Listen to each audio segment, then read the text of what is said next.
Thank you, Crystal. This is the virtual world. It's a virtual reality, and it's lots of fun. But as I've said to our speakers just a few minutes ago, I could not have done this whole event without Crystal's expertise. I said it would be like learning how to do your own dental work, and that isn't something that I want to attempt to do. So, Crystal, thank you so much. The other person that I want to thank before we begin is Janice McDonald. She's the one who's responsible for this fearless theme because, of course, she's written a terrific book, and I will shamelessly promote it because it is a great book as a gift for a special person at Christmas time. I just recently bought one for a niece who has a 15-year-old daughter, both of whom are looking at, careers going forward. And it's a perfect book for that.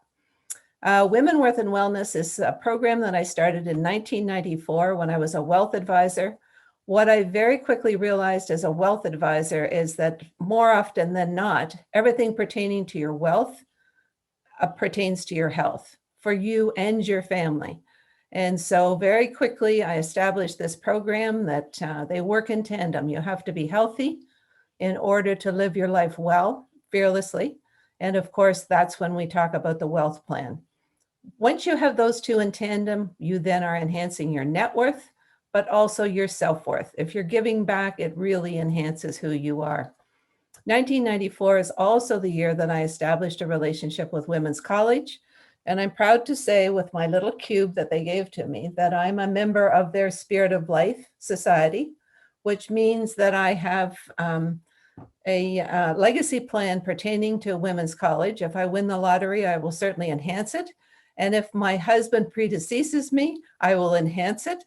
But he has told me that I have to go first because I don't know how to work the remote. So it's like, help, this isn't working. So all of this is to say we've got a terrific agenda. Thank you, everybody, for joining. We've got participants from age 20 through to 70. We've got people from all across Ontario, and we even have one special person from Vancouver. So very briefly, our agenda is Janice and Claire are going to start off with the fearless theme. We then have Susan, who is one of the people profiled in the book, talking about fearless leadership as it pertains to philanthropy. We will then have a terrific presentation by 3 people from Women's College Hospital. You will be amazed at the research that's going on there, and Women's College is like a hospital like no other. And so I think you'll be quite impressed and inspired. Also, afterwards, we will summarize key contact info for each of the presenters, so you'll know how to get in touch with them if you want to. I think what's really important with Women's College, given everything that's going on there and the fact that we all want to be healthy and well, as a minimum, sign up for their newsletter, which will keep you informed about everything that they're doing. We then have Jessica White, who's talking about sleep, and just a terrific resource. And of course, these days with all the challenges that we've had, maybe we're sleeping well, maybe we aren't. Maybe the new mattress is helping, maybe it isn't, but she's a terrific expert. We then have 2 sponsors, the Cheese Gallery in Thornbury and Georgian Hills Vineyards, both of whom have pivoted and done an exceptional job of offering their business in new and different ways. And I think the thing that is most impressive is how they're so impressed with the creativity that they've put to work, because they didn't miss a beat. They just kept on going and said, okay, we're going to survive. We're going to figure this out. And you'll hear their stories. So that's around 2:30. We'll have a break. And then after that, we're going to focus on Meaford. We've got the mayor of Meaford. No, I'm sorry. We've got Helen, top 60 over 60. And again, Helen is one of the ladies who's profiled in the book. And again, this is because of the whole Southern Georgian Bay area. We know that we have an incredible, vibrant retiree community. And so I think you'll be really impressed with her presentation. Then we have Barb, who's the mayor of Meaford. And again, she doesn't like me to say this, but she and the deputy mayor, who's not on today, are both fearless leaders. Really, really incredible. And a lot of people, as we all know, are moving out of urban areas into the smaller communities. So you can imagine the challenges that Barb has. And then we'll finish with Julia White, who's the lead sponsor. She's moved to Meaford a year ago and took over a practice. She moved from Kitchener Waterloo, has been in the wealth advisory business for almost 20 years, but moved into a community where she has tremendous opportunity to be a partner in that community, and she hasn't wasted any time in taking on that role. So it's my pleasure to work with her.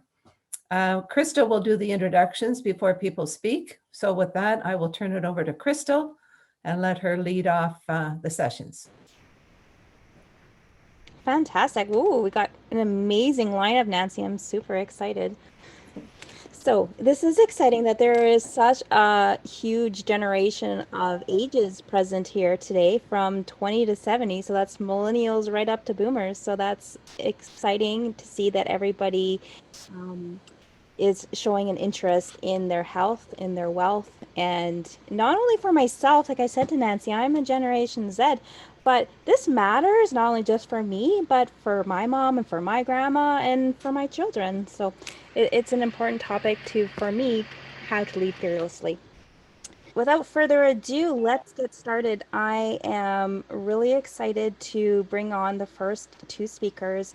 We have Janice and Claire. So Janice, as a global champion for women, she's been pushing for equity since 1992 when she completed her first graduate degree and wrote her thesis on women on boards in Canada.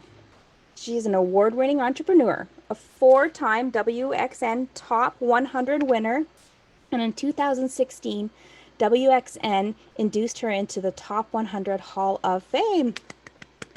Her popular and influential Fearless Women podcast is currently in its second season, and her 2020 book, Fearless, which was the inspiration to this whole event, it's called Fearless Girls with Dreams, Women with Vision, is a Canadian bestseller, and Janice is excited to talk to you about it today. And we also have Claire Becton. She is a former senior executive, now entrepreneur, and author of Own It, Your Success for Your Success, Your Future, as well as many other articles. She's a sought-after speaker, mentor, a coach, award-winning advocate for advancing women's leadership and for diversity and inclusion. Claire and Janice, please join us. There's Janice.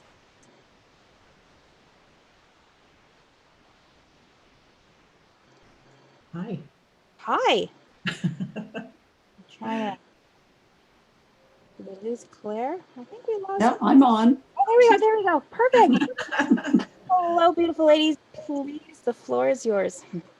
Thank you.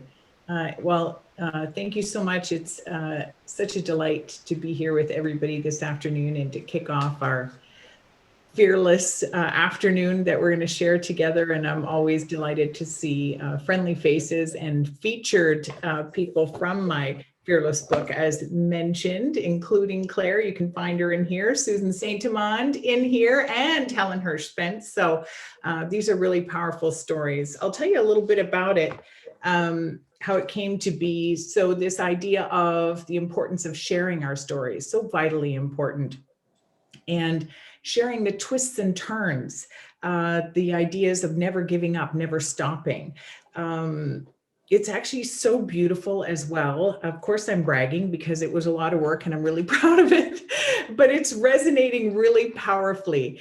And the idea behind the book is to get the true stories from remarkable women in Canada and elsewhere, talking about their journey from when they were a young girl to where they are now. And as I mentioned, those twists and turns. And some of them share really remarkable exploits. Others, their journey is more about these incredible feats of strength, this idea of one foot in front of the other when it seemed almost impossible to move forward. I'd like to just take a moment and highlight one. It's Jennifer Harper, and I'll tell you a little bit about her. It's a deeply moving story. She's the founder and CEO of Cheekbone Beauty Cosmetics, and she developed a brand for real people that was made in Canada, not tested on animals, and has a give back to First Nations community. In 2017, she was awarded the Social Enterprise Award by Women in Niagara Council and the Greater Niagara Chamber of Commerce. So hers is a very deeply moving story and incredibly inspiring, really focused on resilience and relentlessness and overcoming. Here's a quote that she said, "I believe, as has been said many times, that what didn't kill me has only made me stronger."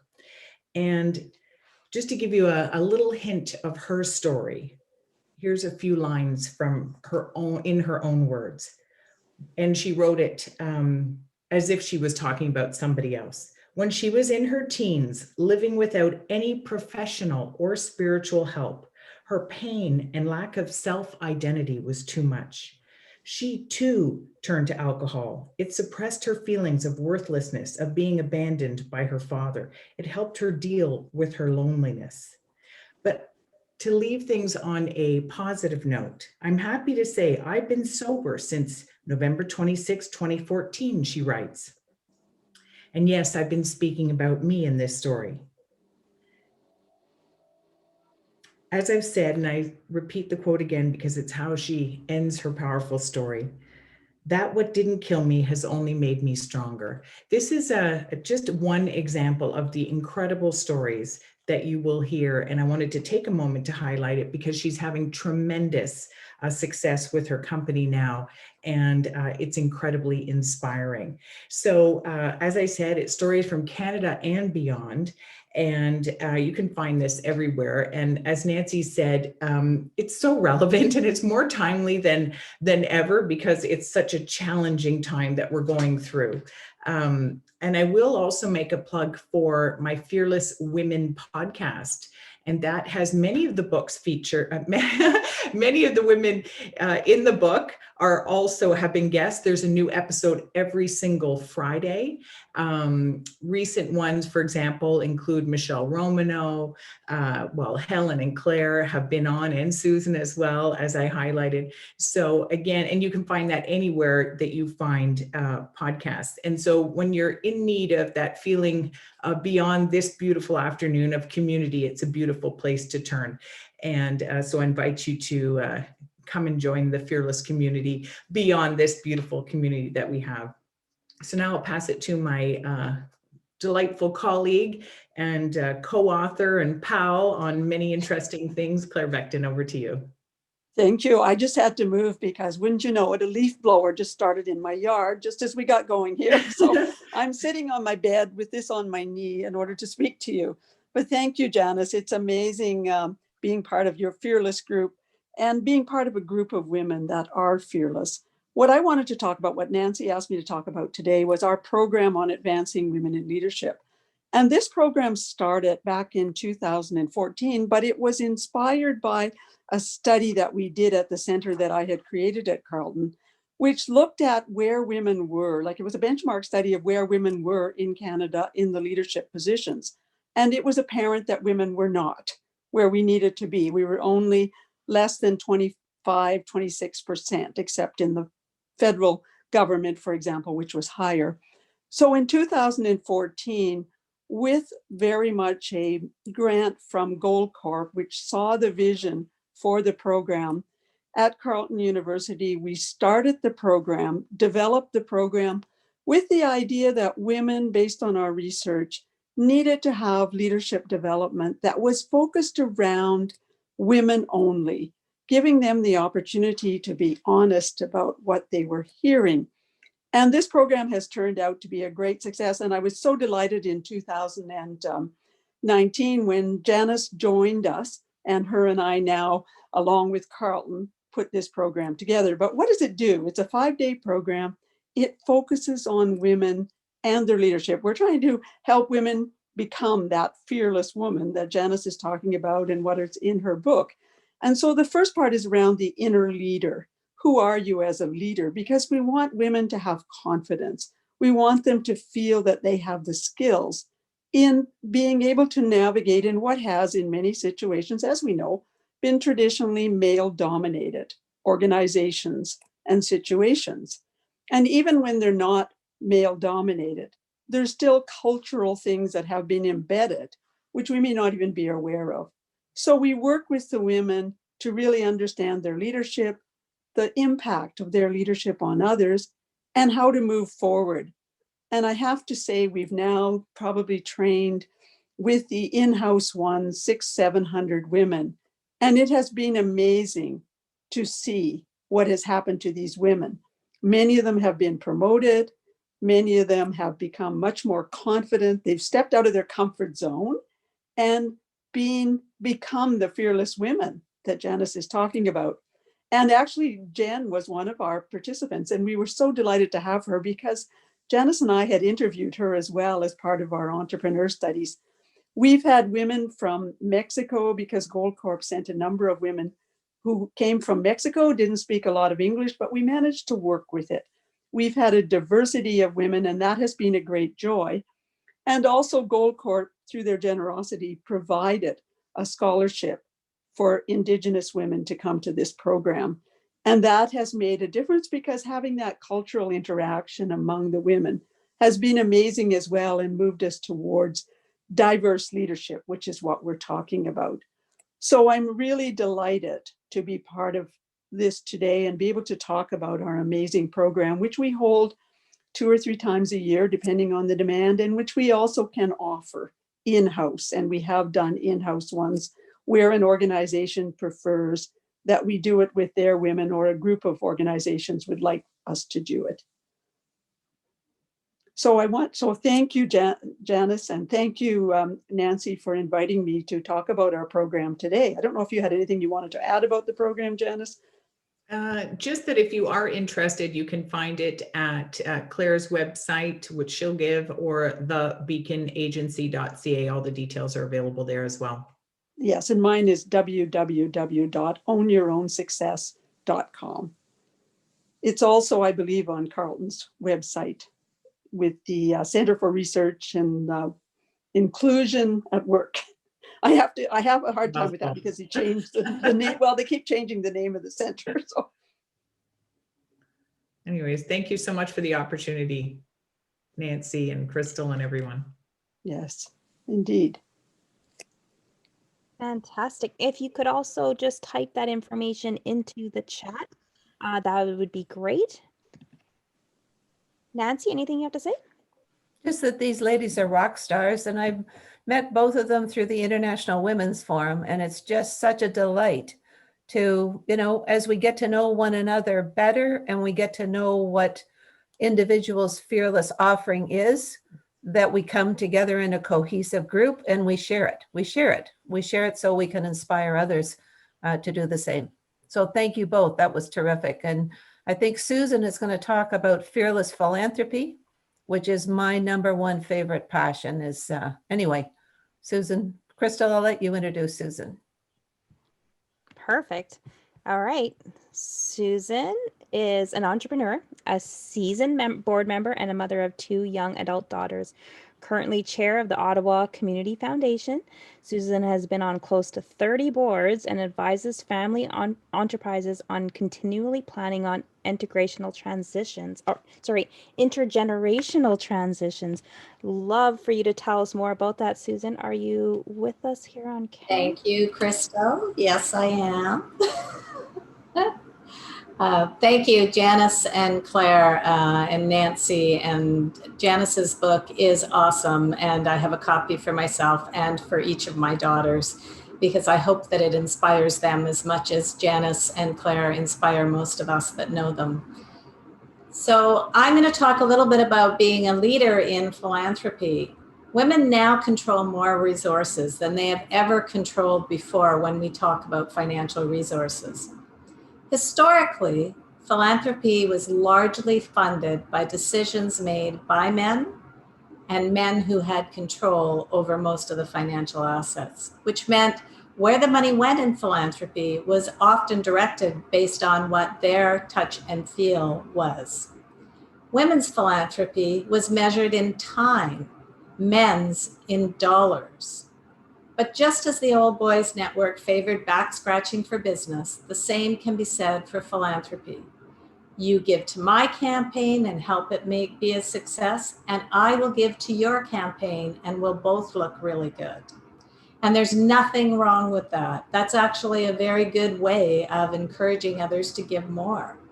Historically, these philanthropic challenges encouraged public displays of honor, challenges, bragging rights, ego boosters that show the community how generous the donors are. Now, don't get me wrong. Public displays of philanthropy create visibility.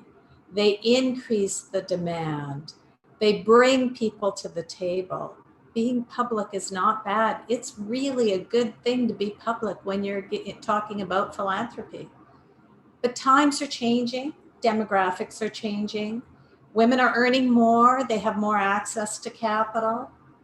And yes, wealth is transferring at a rapid rate, and control of that wealth is changing. Private and public foundation boards are more gender balanced than they've ever been, and they're often now frequently chaired by females. The trend is likely to continue. And as it does, philanthropic organizations might need to take a little bit of a look at their approach and say, does the same approach still work? Or is it a little different? What I have found in my experience is the motivation and process for philanthropy can be quite different for women versus men. In my experience, women choose to direct funds to organizations that they are close to. They feel they have an intimate connection, or at least somebody that they have a good connection with has an intimate connection to that cause. They do a lot more research in my experience, and they ask a lot of questions, and they take their time. They often start with smaller donations, but they give to more causes. And then they're very shy. They don't always speak out, and they don't do the bragging rights. Their biggest donation is often after they pass away or after their spouses pass away. And then the tax credit goes to the estate, but doesn't necessarily benefit them and enhance their ability to give more and to feel that great feeling that you've got when you are giving.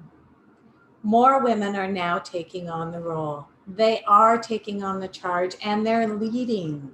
The time is now to be fearless, to step up to the plate, and let's lead. Let's decide where our money is going to go, which philanthropic options we want, whether it's women's mental health or women's health in general, or breast cancer or prostate, or whatever it is, children, anybody.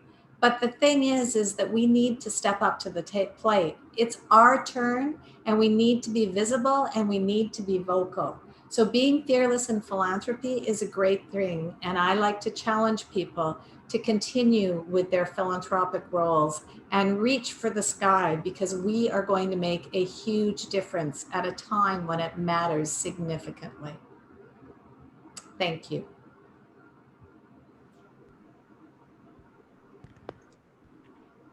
Thank you so much, Susan. Nancy, can you come back on with us? Yes, it is true. Nancy, I'll let you take away. Susan, that was absolutely perfect. And before I was on this call, I was on with the mayor of Collingwood on an hour-and-a-half Zoom event, and they have sold some assets.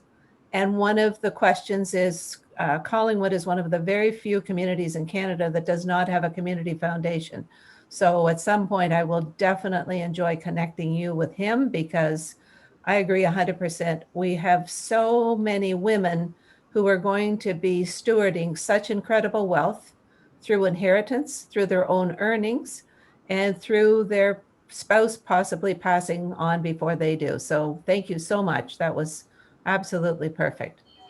You're welcome. Thank And you. And I think also showing leadership so that the next generation feels they have some control and can also make contributions is a really important initiative. Right. Well, one of the possibilities to keep that going is a family foundation. So every Absolutely. August, just sit down and talk about where do we want our 3.5% to go this year.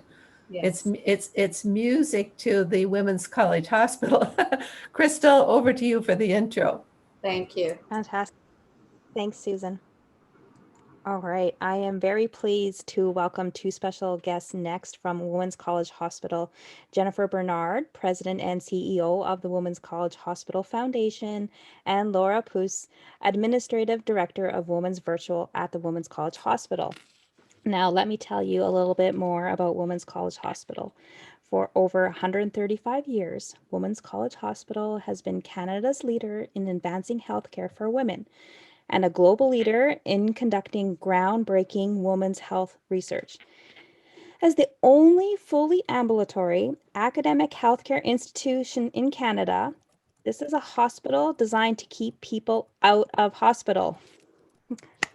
The hospital also has a mandate to lead the way in improving the health system for all people by addressing the most pressing healthcare challenges facing Canadians today. So, at Women's College Hospital Foundation, which is led by Jennifer, this team is dedicated to working together with the donors, patients, staffs, physicians, volunteers, and community to advance the mission of Women's College Hospital to revolutionize healthcare. And a couple of months ago, I had the privilege of sitting in on a webinar with Jennifer and Laura on what exactly is virtual care and how, perhaps more than ever, this is a way of delivering care that needs to stay how critical right now. Here to lead the conversation with you is Jennifer and Laura. Please join us.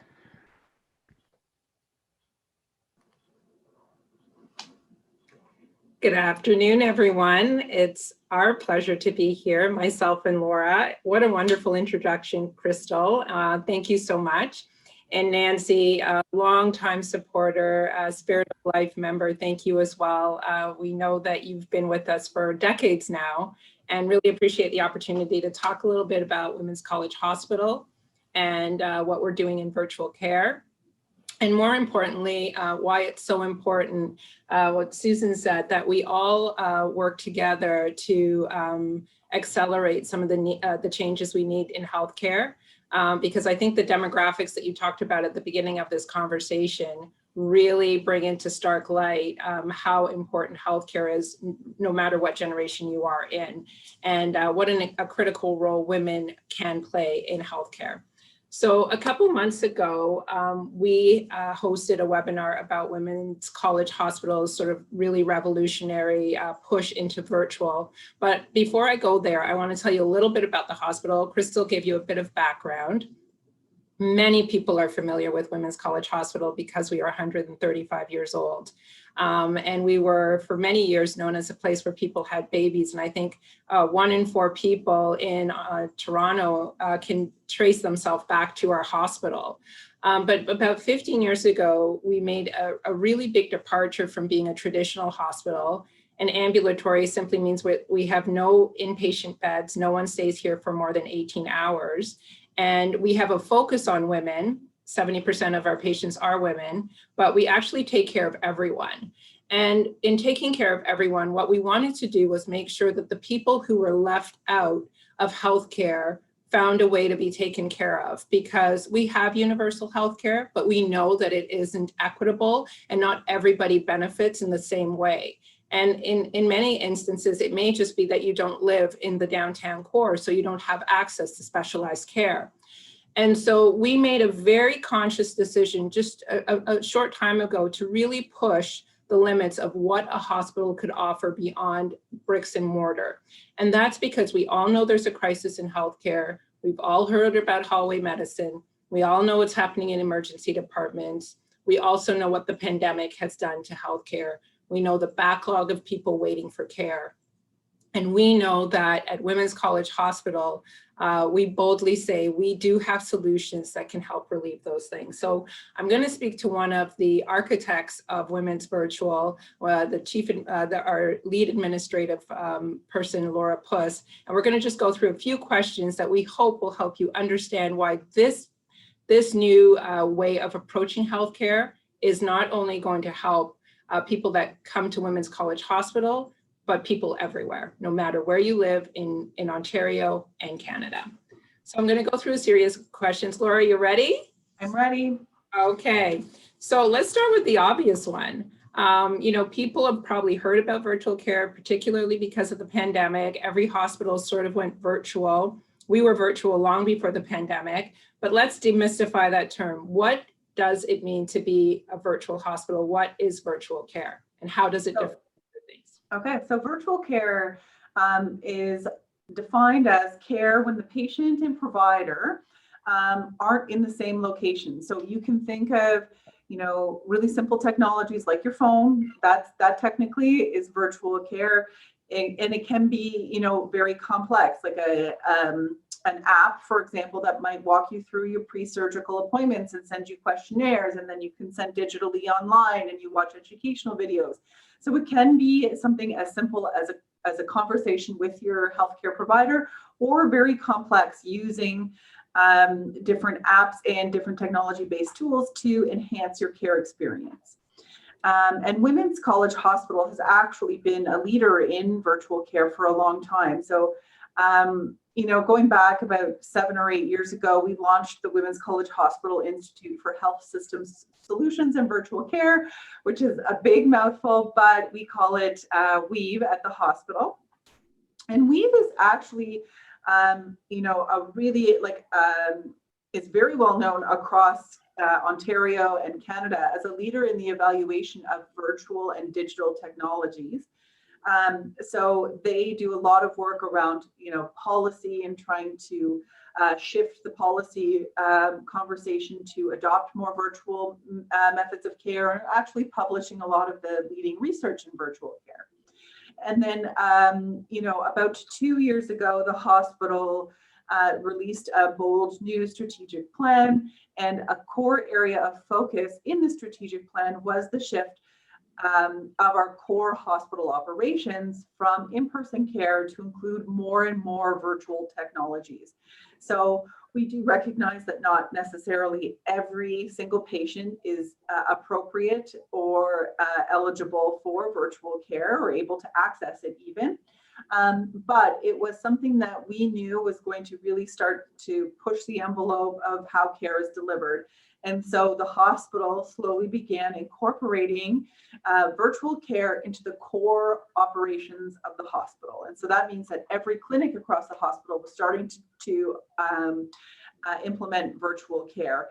And it also meant that when the pandemic hit back in March, we were very well positioned to respond. So we had a well thought out strategy for how we were going to implement virtual tools across the hospital. We knew which tools we needed to implement. We knew what resources we needed to make those things happen.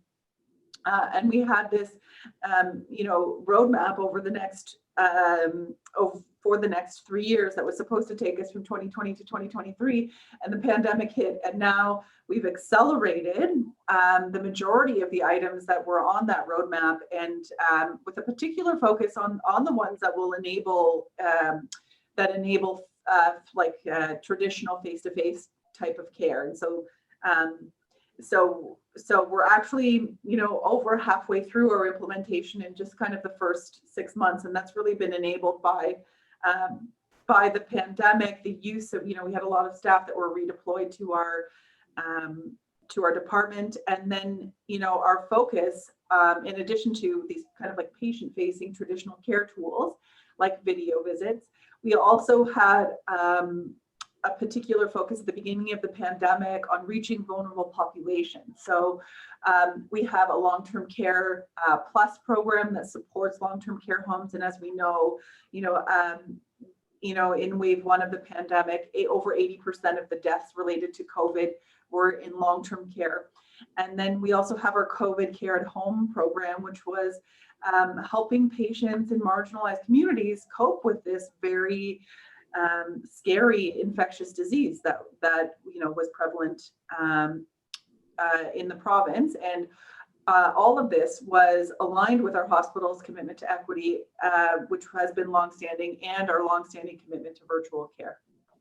Wow, I'm going to unpack a couple of things that you've touched on. I'm going to pull on a few threads. So I think for me, before I started at the hospital, virtual care only meant one thing. It meant sort of like video chats.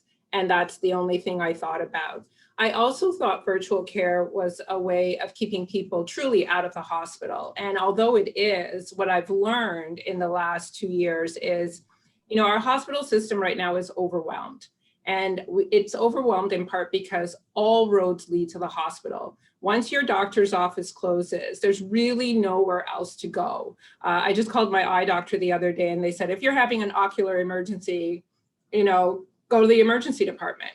And so we have these huge backlogs in emergency. We also have very, very long wait times for many basic procedures. So what I learned about virtual care is that it's meant to allow the people who want to have that virtual experience, often, from certain generations or people that are very technologically savvy, to do that, not have to come into Toronto to have a 15-minute visit and pay $24 to park, to be told their blood work is fine. And for those people who need to come in, want to come in, are not technologically savvy, perhaps, it makes room for those people. So instead of pushing healthcare away, it actually brings people closer. I remember talking to a woman who said that she's able to have one of her mental health visits every other week now instead of once a month because it's virtual and she doesn't have to drive in from Port Hope. And we live in a country of winter where traffic and ice and snow can make travel very difficult. And people live in remote communities where they don't have access to specialists. You also spoke about our response during COVID in long-term care and at home. I think a lot of people really heard how difficult it was in long-term care, and how we responded at Women's College Hospital was by setting up a hub where the long-term care centers could call us for help so they wouldn't have to transfer the vulnerable seniors.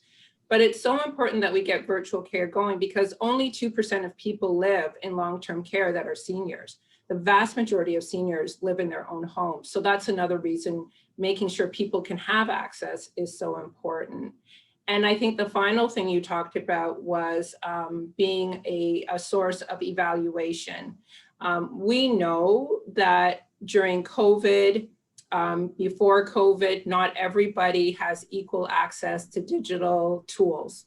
And an app is no good unless you can access it. So we are actually evaluating what we call the digital divide to make sure the people that didn't have access, couldn't have access, or didn't access virtual care, figure out why, figure out how we can bring it to them, and make sure that virtual care is also equitable. And I often liken virtual care to what the banks did like 30 years ago. And Laura, you and I have talked about this many times.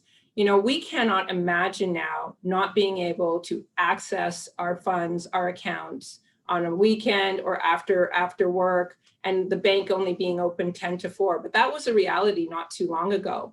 And virtual care in healthcare is very similar. We want to open it up, make it accessible to everyone, and allow people to use the healthcare system when they want and in a way that makes sense for them. Thanks, Laura. I'm going to move on to another question. I want to talk about a little bit about a new app, because we're going to talk a little bit about apps, because I think everybody being online is very familiar with apps now, if you weren't before, and a new app that we sort of launched during the last 6 months called the COVID Care app. I want to talk a little bit about that. Can you give us a little bit of a background on, what made this app necessary and what we're doing with it? Mm-hmm. So our COVID Care app is deployed in our COVID Care at Home program. So as I mentioned previously, the COVID Care at Home program, it provides, care to people who have tested positive for COVID care, are experiencing symptoms, and there are varying degrees of symptoms that they can experience, and it just provides them, they have access 24/7 to a physician. There's a team of nurses, social workers who are supporting them. Like, one of the things that we saw in wave 1 of the pandemic was that COVID was disproportionately affecting people who lived in marginalized communities. So we needed to support patients in accessing, safely accessing a sustainable food source and some of those things. So it's a comprehensive program, and all of this is done over the phone or over video, depending on what patients prefer. Now, in wave 1 of the pandemic, we saw that the pandemic in the COVID Care at Home program saw a lot of patients who were aged 55 and older and were from these marginalized communities. And in wave 2 of the pandemic, I'm sure everyone has sort of been following. I'm not sure how familiar everyone is with the origin of cases in Toronto, but it's shifted. It's now people between under the age of 40, between 20 and 40.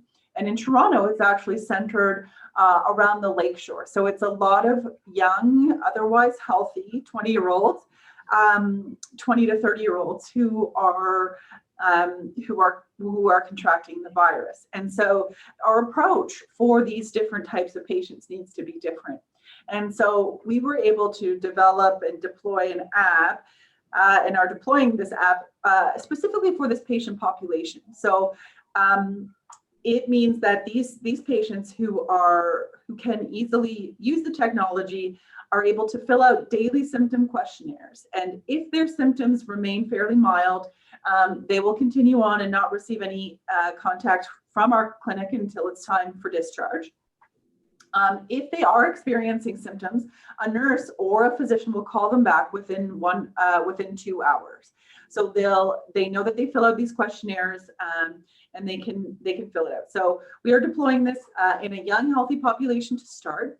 We are exploring ways in which we can deploy it for some of the older population. And I think what this is doing is, importantly, as you mentioned earlier, Jennifer, we know that COVID disproportionately affects patients who are over the age of 55 and may have one or more other chronic illness that they're trying to manage. And so what this means for our program is, if we don't have to call all of those younger, healthier patients every single day to check and see how we're doing, and we only need to call them on days in which they're experiencing a worsening of their symptoms, it means we can spend and devote more time to these other patients who might be experiencing other barriers to care, or can benefit a little bit more from our program and services. So that's just one of the ways in which, as Jennifer described, the use of technology can really help us address barriers to equity and access to care,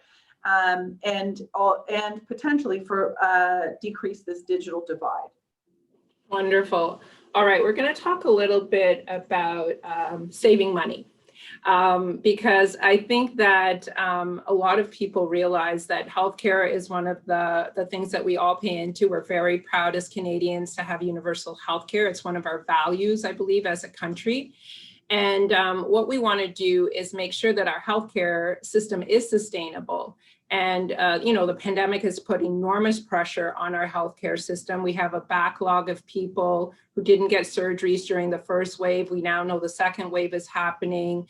How can we make sure that we can sustain our healthcare system and, not have hallway medicine? So I want to talk a little bit about some of the things we've done in the past, which really show great promise that could be rolled out right across the province. And we're doing that can help save money so we can put money where we need it in developing some of these new programs. And I want you to talk specifically about a program that we ran in primary care that we know, if it was rolled out across the province, could save, and wait for it, about $5 billion. All right, so let's talk about that. I won't steal your thunder.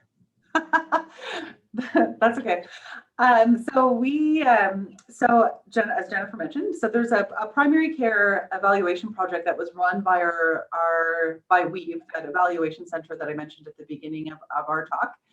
And so what Weave did was they deployed tools in various primary care practices across the province. And these virtual care tools included phone visits, they included video visits, and they included secure asynchronous messaging. So texting, being able to text your provider, being able to email your provider. So this evaluation demonstrated that most of the time, patients and providers actually preferred this method of asynchronous communication, being able to non-urgent issues.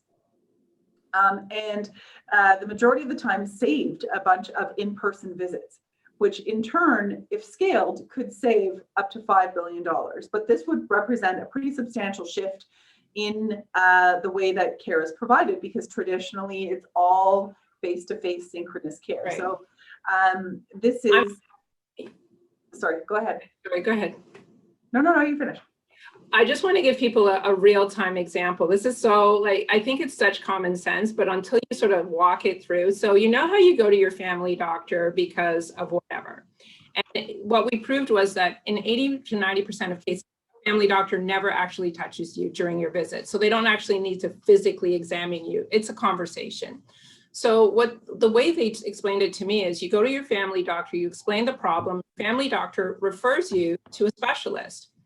The specialist, then you wait for your specialist appointment and you go to your specialist. What they found was if the family doctor could have a phone conversation or video visit with you, they could get the same information, refer you to the specialist, and then you could have a first visit with the specialist that it was a video visit.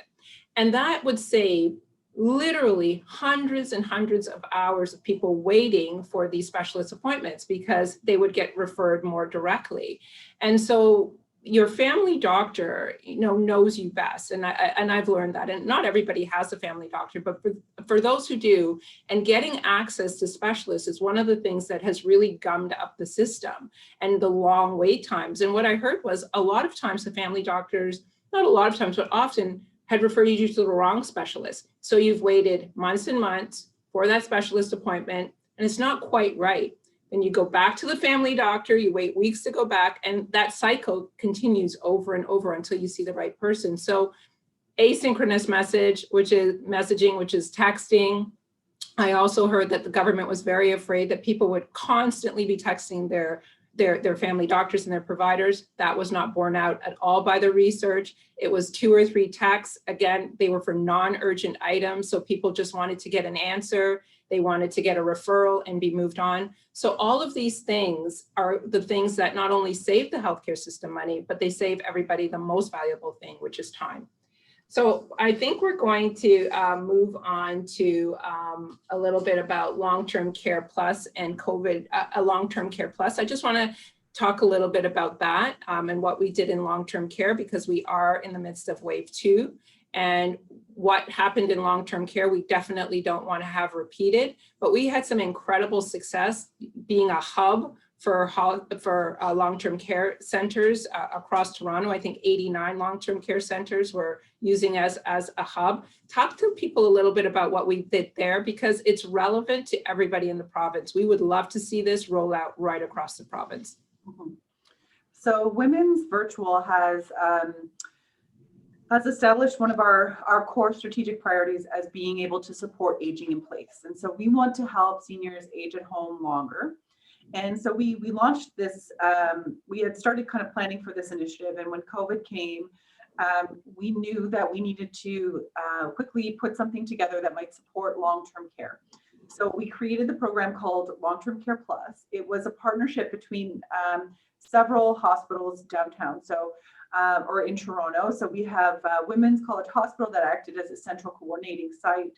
We had quality improvement expertise from Sunnybrook. We had data and analytics come together from St. Mike's, and we created this program in which every long-term care home has one number to call, and when they call this number, they have access to a general internist who can have a conversation with the provider at the long-term care home to help make decisions.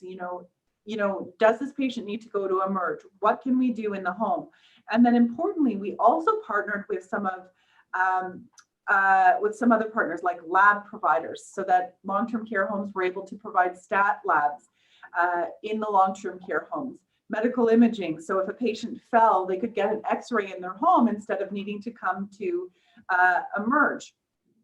And then, and also with Toronto community paramedics, so we could start some IVs and deliver some intravenous medications that were otherwise not available in the homes. And so, so through this, it really just kind of almost created an acute care like hug almost around. So we were able to enhance the level of service that the very skilled providers in long-term care were able to provide. So now they're able to provide kind of that next level of care. And I think, recognizing our long-term care colleagues and the, tremendous work that they they did to keep their residents safe and healthy, I think is really important.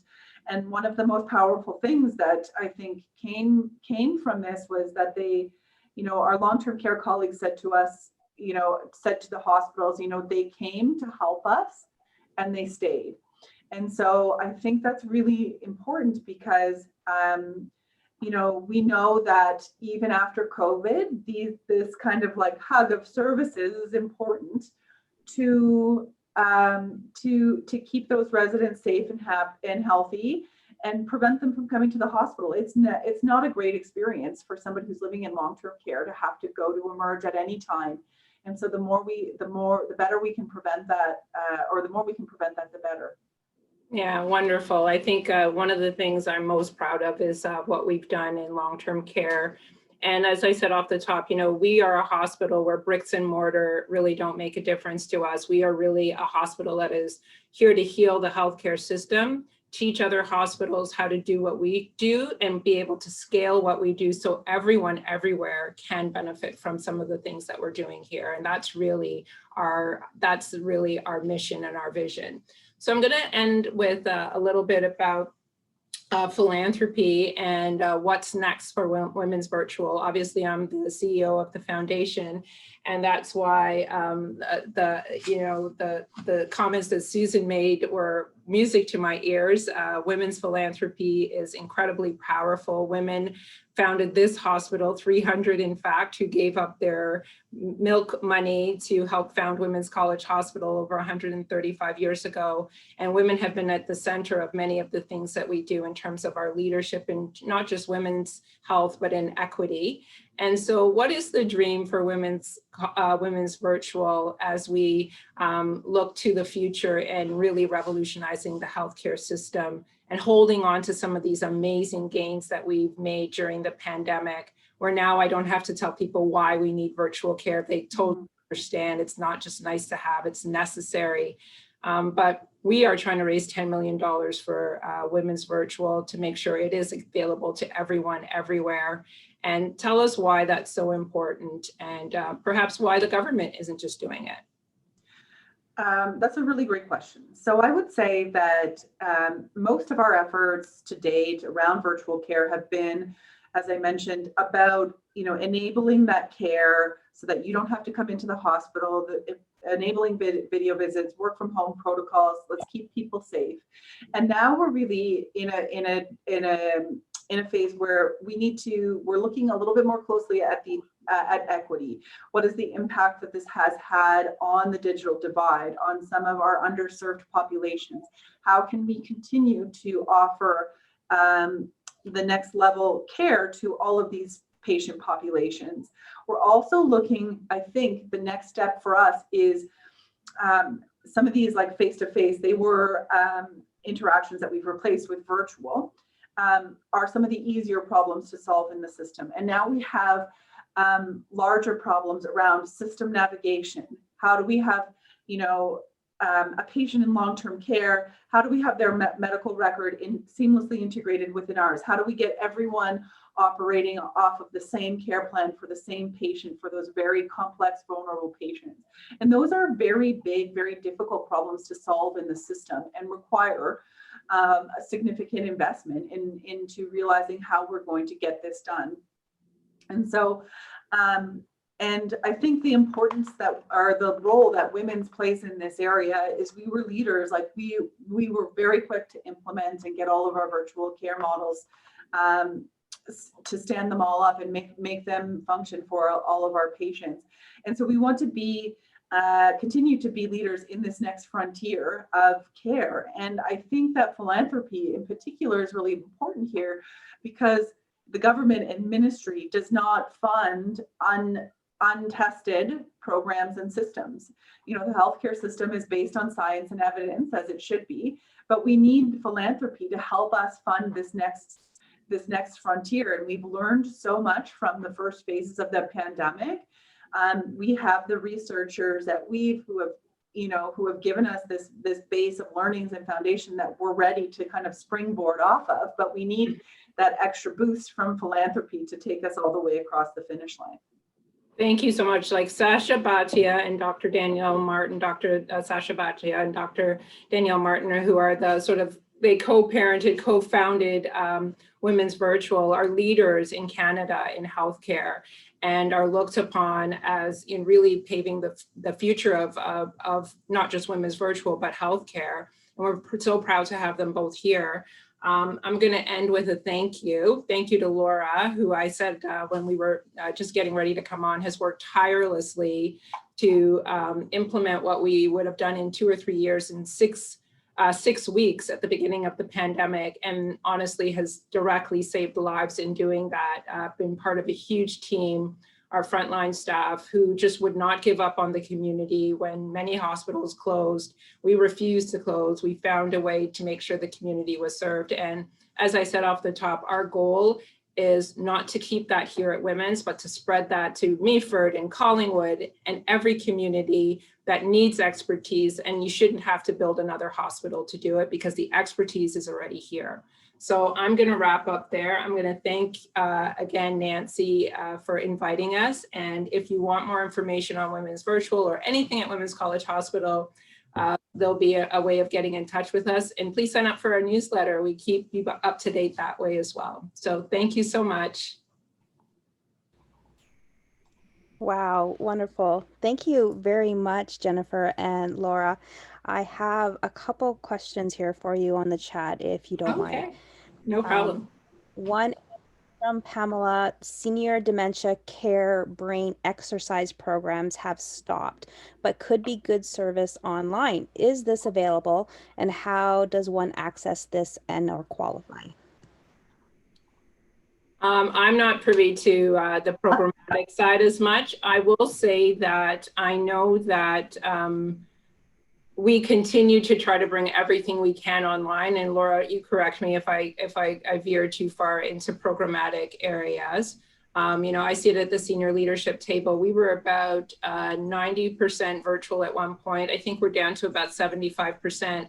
Unlike other hospitals, we will remain virtual and we will bring on every program that we can. I can't on this, I'll tell you what the timeline is, but our goal is to have every program in our hospital that can be delivered virtually to be delivered virtually, and also have options for people to always be able to come into the hospital, those who need to. So there'll never be a time when there's one or the other, but I can't speak to a specific program at this time. But we can follow up for you. If you contact us, we are always happy to follow up. Is that right? All right, Laura? Yeah, that sounds right. Okay. Perfect. I also encourage you to sign up to the newsletter. Sorry, Kathy, if you could put that information into the chat for people, and if we don't have that today, it will be sent to you post this event. The other one really wasn't a question, it is a comment that this is very relevant for people who have disabilities, who often have very unsuccessful experiences in the hospital. So thank you both. Exactly. We know that people with disabilities often, you know, and people with multiple issues coming back for 3-4 different appointments can be so challenging, and virtual care is meant to support people with disabilities as well. Perfect. So Kathy has put it in the chat. If you could email foundation@whospital.ca, and please put subscribe to e-news into the subject line, and they will get that taken care of for you. Sorry, does anybody have any other questions before we let these two amazing ladies leave us?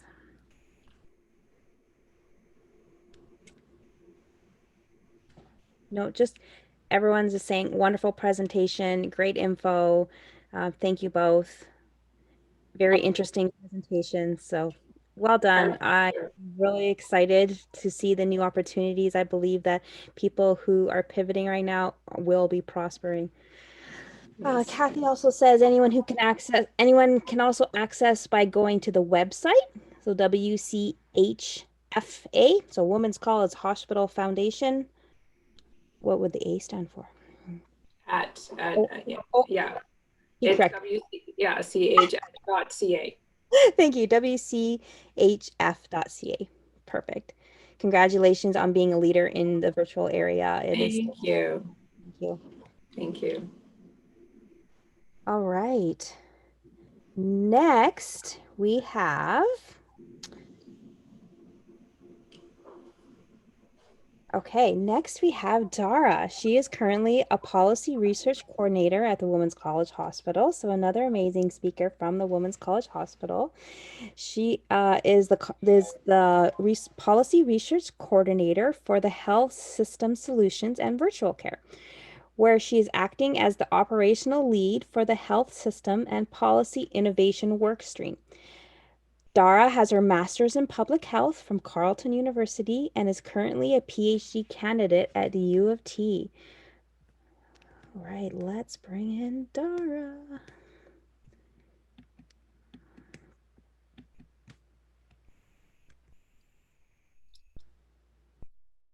Hello, can you hear us? Hey, thank you, Crystal. So thanks for that introduction. I'm just going to share my screen because I have some slides to share with you, and we'll get that started.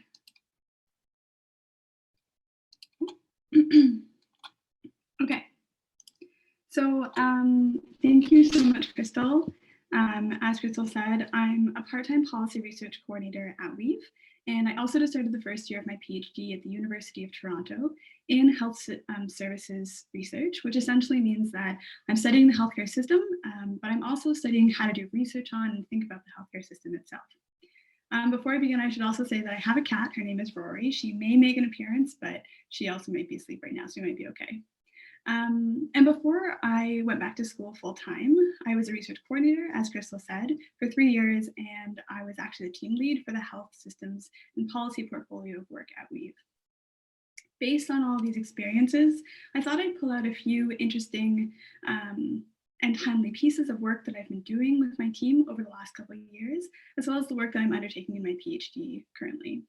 So to begin with, I wanted to give you a sense of where I'm coming from and how I approach this work. I come from a background in public health, which is all about thinking upstream about preventative strategies to keep populations healthy. Although, thanks to COVID, I think we're probably all public health experts at this point.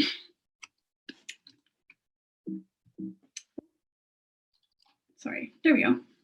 So I view the healthcare system as being made up of a series of smaller interwoven systems that have the ability to support people to live healthy lives, including mentally, physically, emotionally, and spiritually. And in my view, this involves everything from our food systems, which provide us with access to nutritious food, to our municipalities, which ensure we have thriving neighborhoods with parks and walkable streets, to our education systems, to the availability of good jobs, and so much more. And we refer to these dimensions as the social determinants of health. So you see these on the screen. And the social determinants of health is a critical way for researchers and policymakers and care providers to think about the dimensions of people's lives that comprise their health and well-being before they even get to the doctor's office, or in COVID times, have a phone call with their doctor or a video call. To understand what they're up against as far as structural and even historical barriers to accessing good health. So unfortunately, many communities experience barriers to some of these dimensions. And if we look on this chart, we can see that all of the social determinants that I spoke about, so that's kind of this orb on the right side, comprise 50% of our health, so under the category of your life. Which means that the social determinants of health play a much larger role in how we fare than anything else, so than our healthcare, than our biology, or than our environments. And my work is concerned with finding ways to close those gaps and making sure that all people get the same opportunities to health as people in other neighborhoods. And today I'm going to tell you a little bit about 2 projects that I've worked on to help reach this goal. The first is related to a concept called integrated care. Integrated care is an evidence-based international best practice for delivering highly coordinated care and improving patient experience and health outcomes, particularly for medically and socially complex patients who are often underserved by the healthcare system. Those are folks like Jennifer and Laura were just talking about. And so integrated care is driven by collaboration between providers, stemming from primary care to acute care to mental health, home and community care to housing and justice. It involves the sharing of information about these populations between providers and developing what are called shared care plans so that all providers have access to and can collaborate on the same information, like talk about the same information to support their patients. And integrated care models are great because they allow all the providers working on a particular patient to brainstorm together how to best meet the needs of their patients. So for instance, things like their medications, discharge plans, caregiver supports, the patient's mental health, and so on. However, the healthcare system is incredibly complex with many different fragmented and uncoordinated systems and sectors, as I just mentioned. So achieving integrated care, which sounds like it could be a silver bullet to all of our woes, is actually quite challenging. I'll give you an example. So most healthcare is generally provided through the public system. That includes our hospitals, our doctors, our diagnostic tests, and so on. And these are provincially funded and regulated services. Home care is also funded through the province, but it's regulated a little bit differently. Community housing, however, is which is where many low-income populations live and folks who have socially and medically complex needs, is funded by the cities and municipal governments.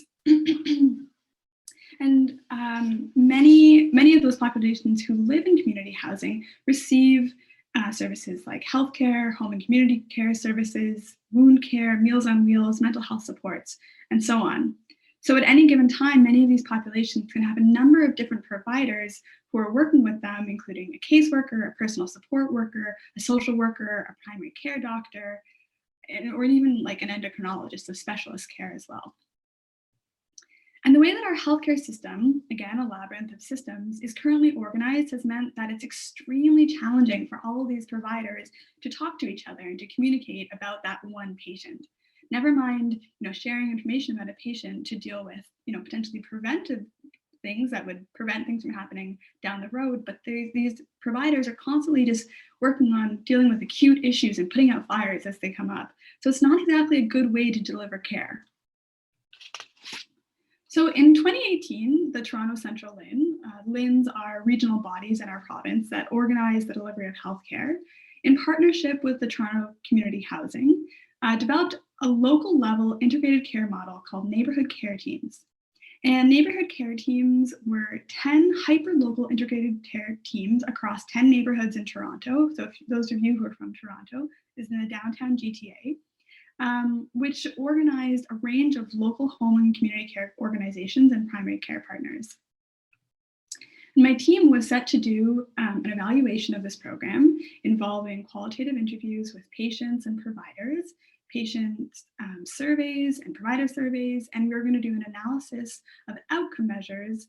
So those are quantitative things, including patient experience, improved health outcomes, and decreased system costs. And then there was COVID. And then COVID hit. We were about 5 months into our data collection. Specifically, we were doing the provider interviews when the pandemic hit. And because of COVID, we've had to pause our work.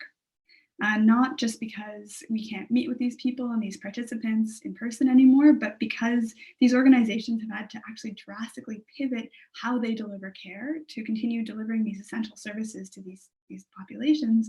And so it's meant that there's just simply no way that they'd have time to, participate in our study, which is totally okay. Since it's on pause, though, we've decided to change our research approach, which happens, and I think a lot of researchers have had to do that because of COVID. So when we're able to pick up this work and look at, the neighborhood care team model again, we'll do what's called a pre-post analysis, and we'll take the research that we had collected before the pandemic, all that interview data, and we'll do interviews with the same providers, and we'll look at how the services that they were offering differed and changed because of the pandemic. So it'll still be a really interesting and rich research study, but it's just probably going to be pushed down, several months.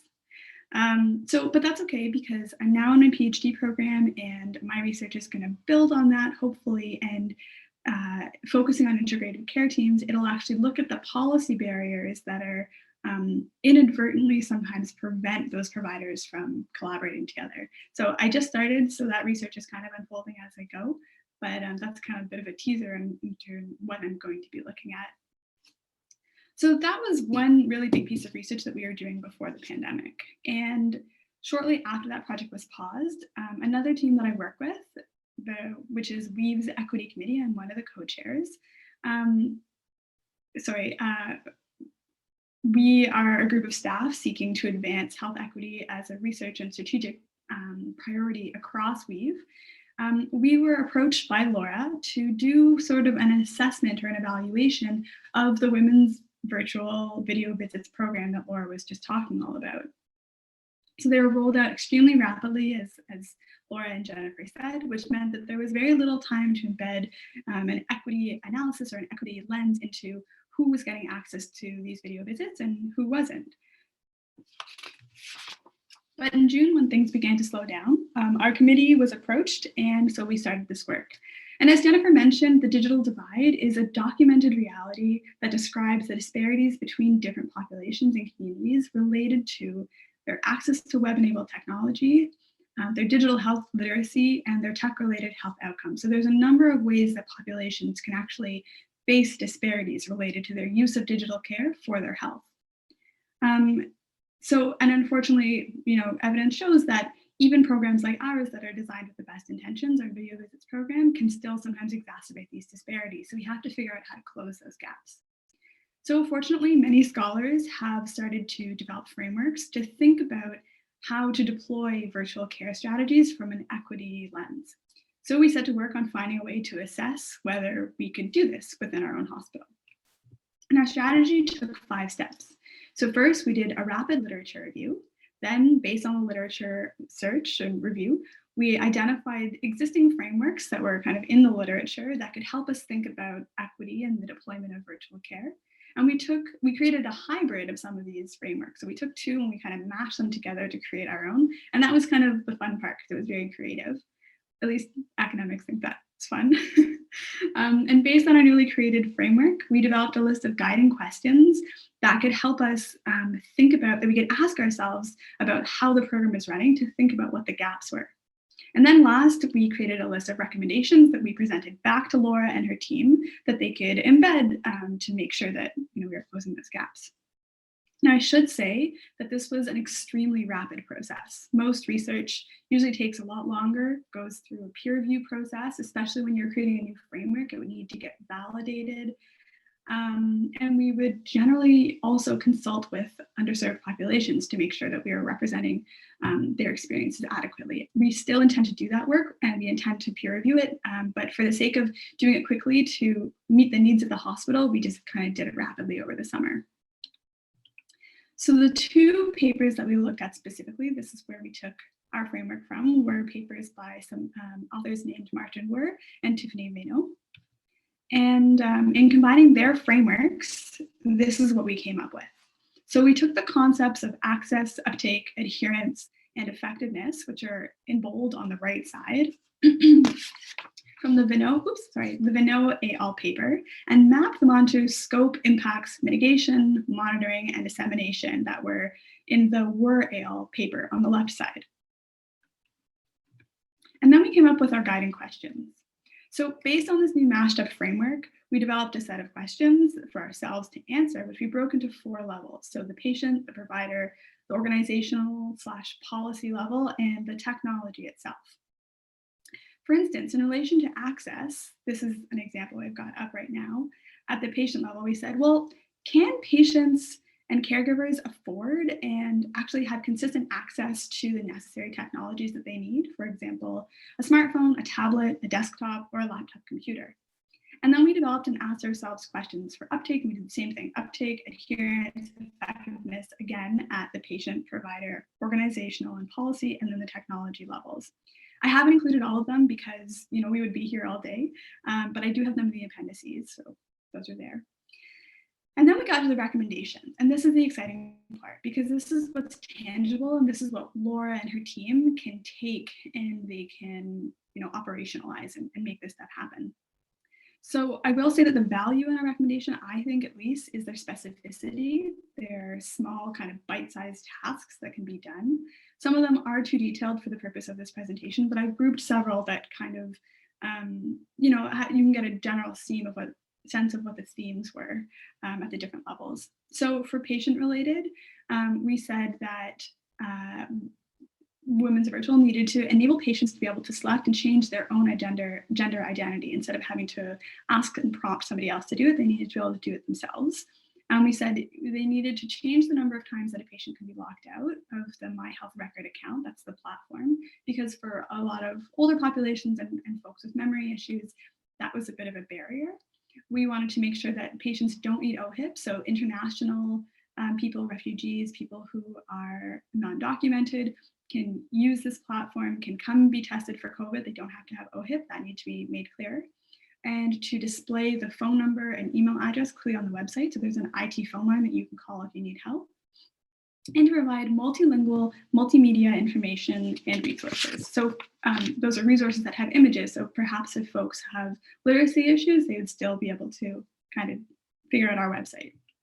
At the provider level, so those are the docs providing the services, we said that we needed to ensure that the secretarial staff, the clinicians, and the women's virtual support staff are trained to identify barriers to virtual care utilization and implement strategies to overcome them. So for example, maybe a secretary in conversation with a patient, and if the patient didn't feel safe having their call in their home, they could suggest maybe taking the video call from their car. So just kind of like thinking through some of those possible opportunities for pivots to make sure that patient can still get the care.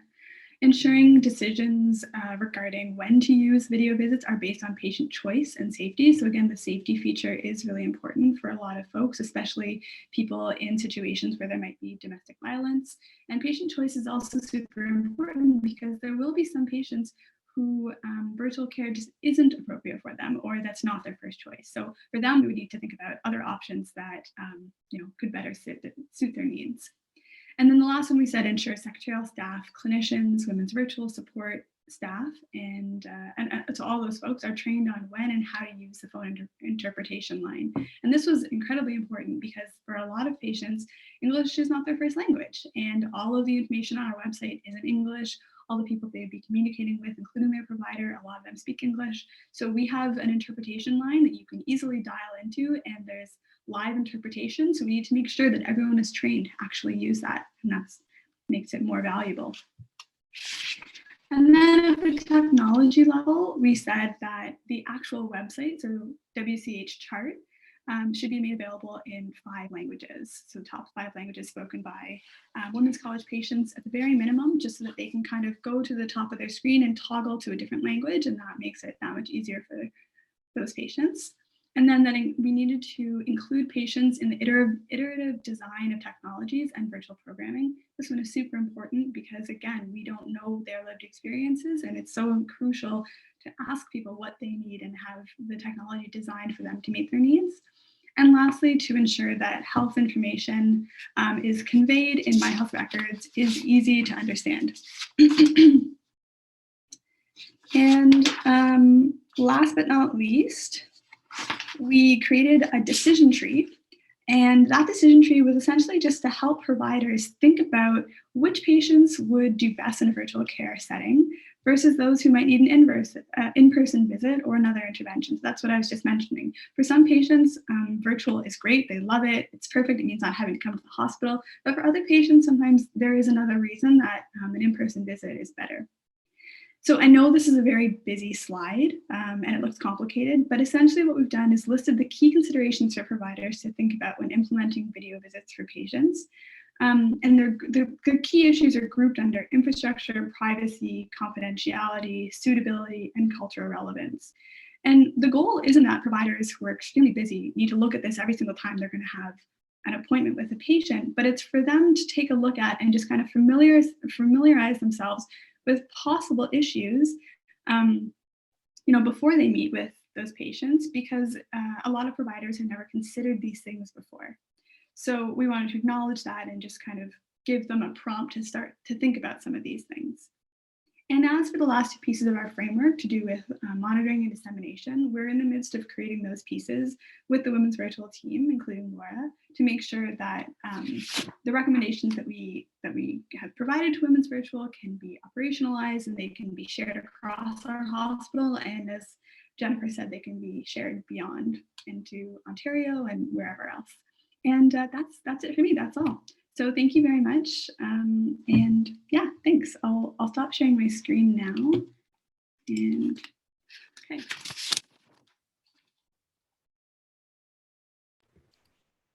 Perfect. Thank you so much. That was very, very informative. And we have some great questions if you're up for them on the side here.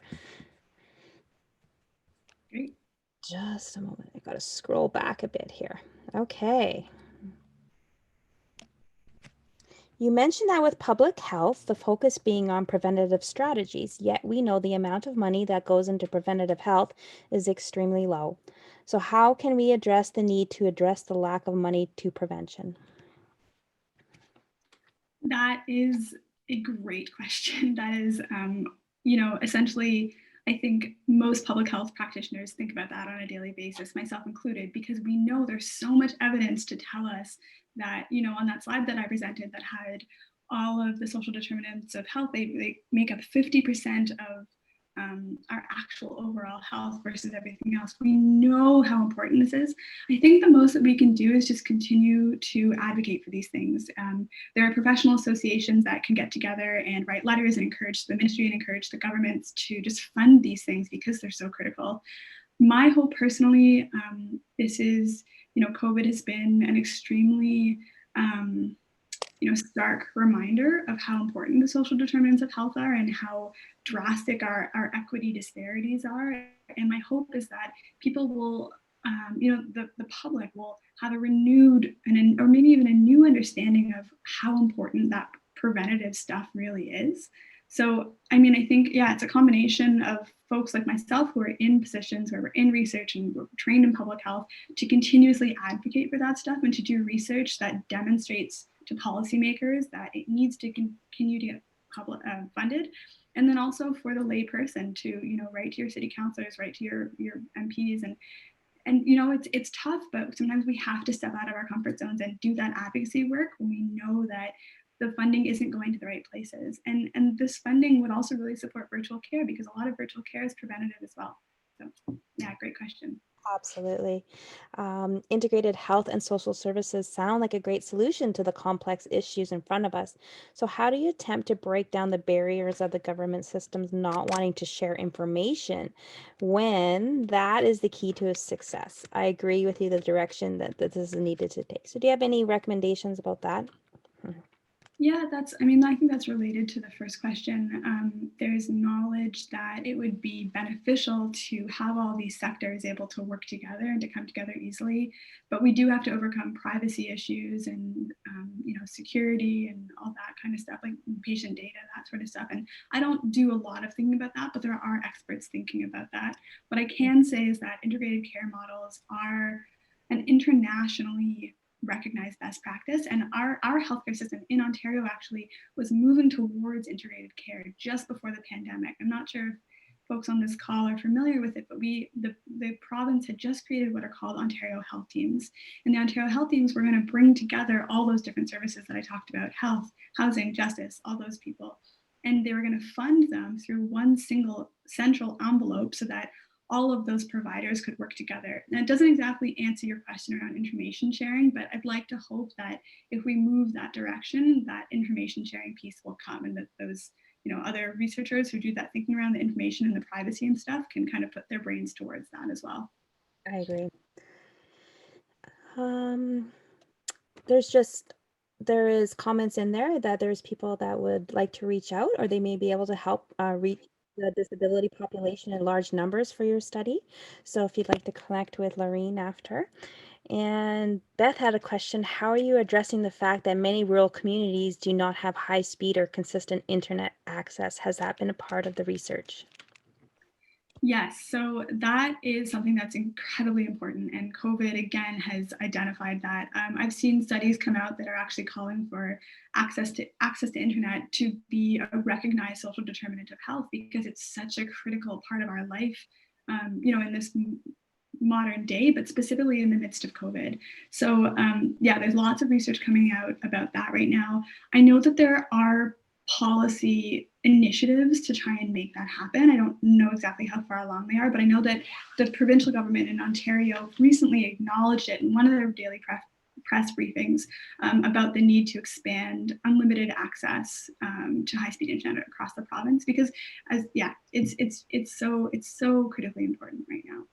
Yeah, especially in this new time. Well, great. That is all of the questions that I see within the chat. And I'm just going to bring Nancy. Nancy, if you could come back online.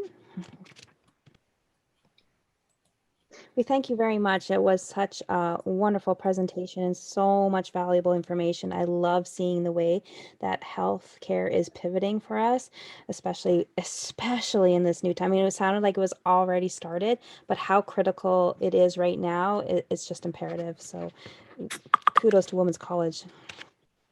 Dara, thank you so much. I'm seeing the comments and I know who they're coming from, and I know that they will gain tremendous value from knowing exactly what you're working on. So huge congrats, and thanks so much for spending time to share with us what you're doing.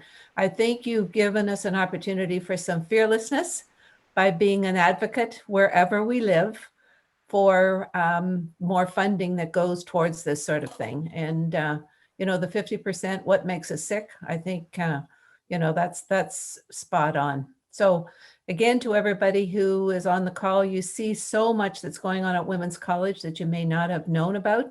And again, sign up for the newsletter. It'll keep you informed on topics that are important to you. And by all means, get involved. They're always looking for volunteers. And if you've got input, then don't be shy, be fearless, and sign up to be a volunteer. So thanks again, Dara, and Crystal, over to you. Thank you to Jennifer and Laura. I know they're gone, but Women's is great. Thank you. Fabulous. All right. One more speaker here before we take a break, and I'm really excited about this one. We have Jessica White. She is an entrepreneur, a mother of 3, an Ontario certified teacher, a child and infant sleep consultant, and an integrative adult sleep coach. She has a certificate in maternal mental health and has attended professional advanced training in cognitive behavioral therapy for insomnia. So she's here to talk to us more about your sleep and how imperative it is. Jessica, are you here with us?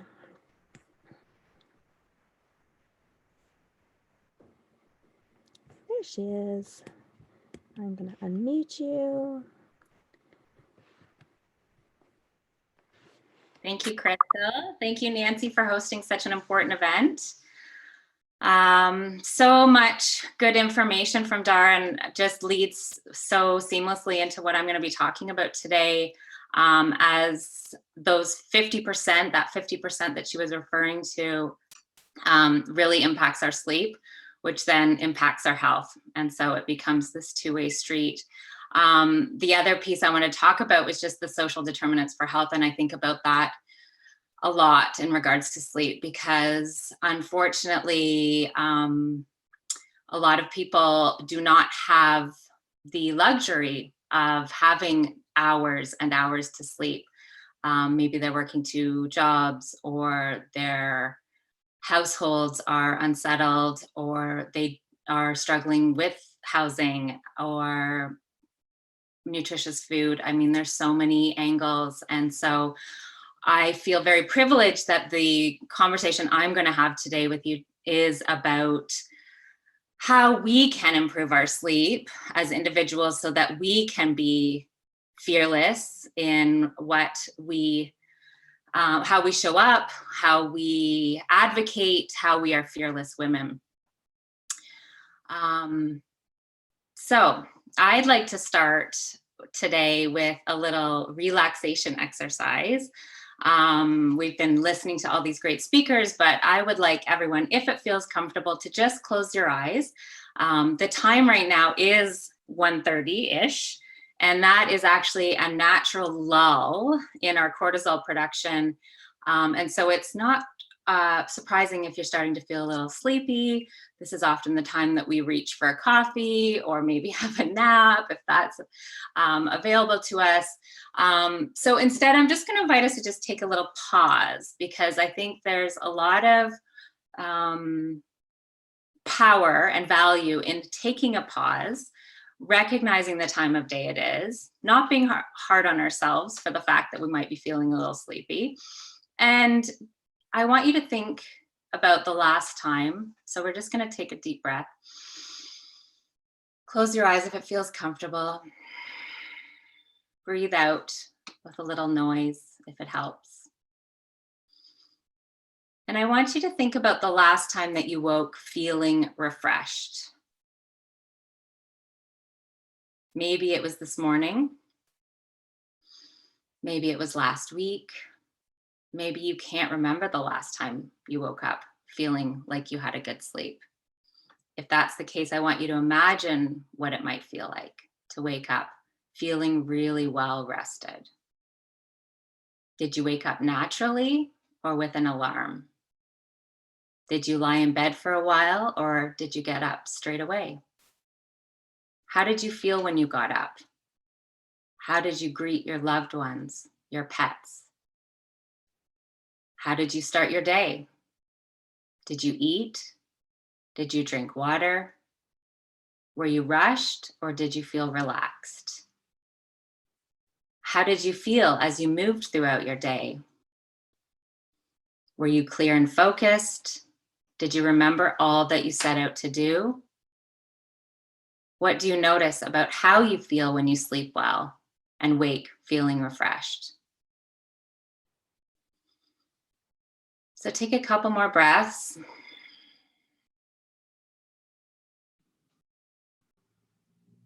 Notice any feelings that come up around sleep for you, if it's a challenge or if you sleep well.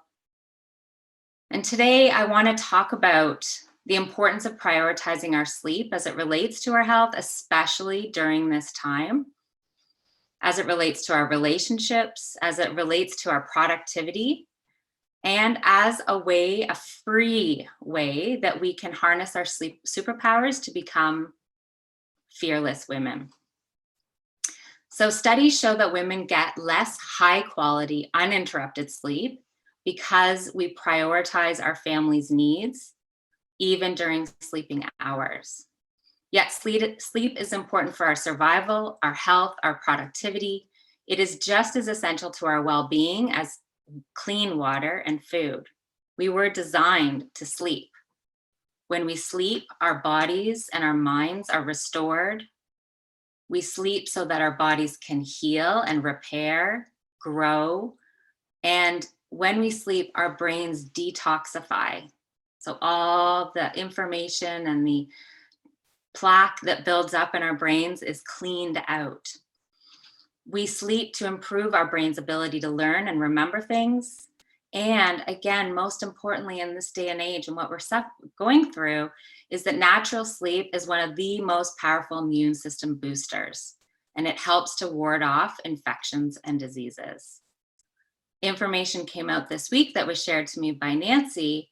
If you're unfamiliar with Matthew Walker, he is a sleep doctor out of California, and he's incredible. He's written a book called Why We Sleep, which I have right here. It's one of my favorites. But he was speaking to vaccinations and the flu vaccination and, the coronavirus vaccination when it's available. But if you haven't slept well the week or the night before getting the vaccination, then it's not as effective. There's 50% less antibodies are produced, which basically makes the vaccination ineffective. So another really good reason to be prioritizing sleep. Another study just came out from UBC that focuses on how when we've slept well, we can access more joy and we can feel or access those feelings of well-being. So more and more reasons why sleep is such an essential component of our lives and one that should be prioritized. On the flip side, sleep deprivation affects everything in our bodies and our minds.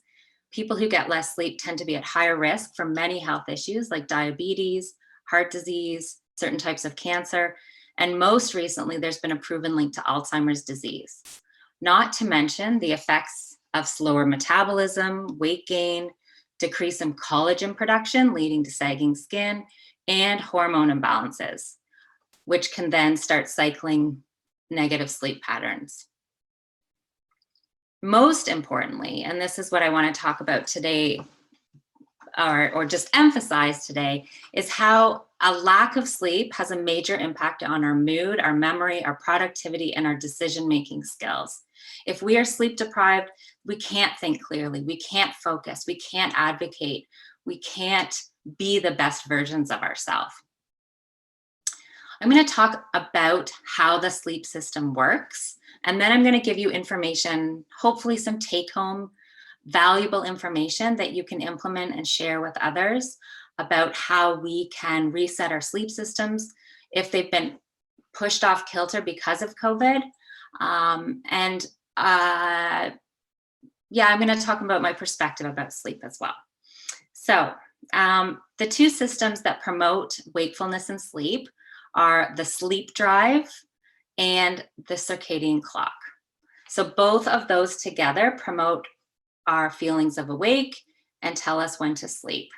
So the sleep drive determines the quality of our sleep, and it determines our ability to fall asleep easily and stay asleep. So one of the most prevalent issues that I see with my clients is that inability to fall asleep at night, lying in bed awake. I often, especially with women, I see the prevalency of waking up in the really early hours of the morning and an inability to fall back asleep. I would say those are the two main issues that I see. So our sleep drive is one of the influences on that. The second one is our circadian clock, which is our body clock, and that determines the timing of our sleep, especially REM sleep timing, which is important for memory consolidation. So our alertness coincides with the drop of melatonin in the early hours of the morning and an increase in cortisol. So that starts to happen around 6:30 in the morning. And like I was mentioning at the beginning, it drops a little bit around this 1 to 2 p.m. and then it starts to rise again until about 8 o'clock for us as adults, when the melatonin starts to be released and the cortisol levels start to drop.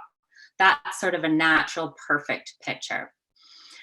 When we experience sleep difficulties, it is the result of a precipitating factor impacting those two biological systems.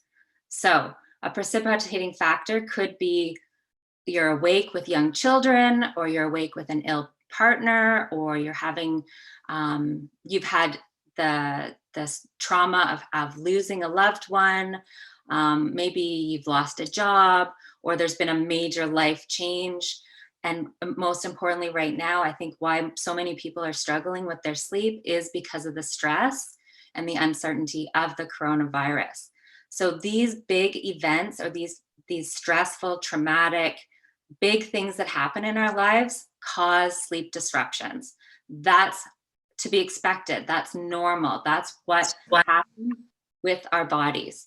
However, what causes long-term sleep issues is when we as humans start to jump in and try to fix or take care of those sleep disruptions. And when we put too much effort into fixing it or trying to make it better with, such as, taking sleep aids, napping during the day, getting in bed early to try and recapture some of the sleep we may have lost the night before, that's when the sleep issues start to cycle. Insomnia is a chronic sleep issue. That is when you are struggling with sleep for 3 nights a week, 3 or more nights a week for a prolonged period of time of over a month. And insomnia is defined as the inability to fall asleep or stay asleep. And that is really the most common sleep issue that that teenagers and adults face. And it's been highlighted, I think, because of COVID. And I guess at this point, I want to just speak to the fact that I'm not a medical practitioner. So obviously medical sleep issues like obstructed sleep apnea is in a different category. What I'm talking today about are sleep issues that are caused by stress or a major life event, and how our sleep systems, or how those two biological systems are affected, okay? So again, sleep disruptions are normal. When they become chronic is when they start happening, you know, every night, few nights a week for weeks and weeks at a time.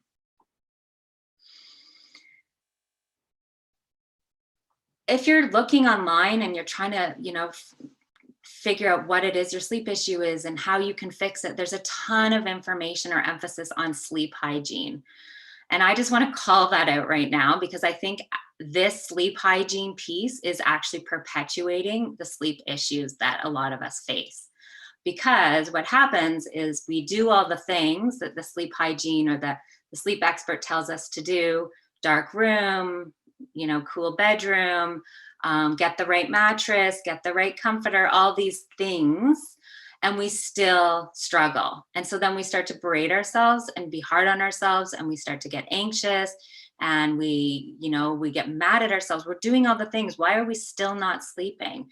And so today I want to talk about how I don't feel really strongly about this piece of sleep hygiene, and I think it's something we need to like get rid of. I think it's important in some regards, and it can support, or it can be integrated into a sleep reset program, but it's not the end all be all. So what do I suggest for resetting your sleep cycle after an event like COVID has impacted it?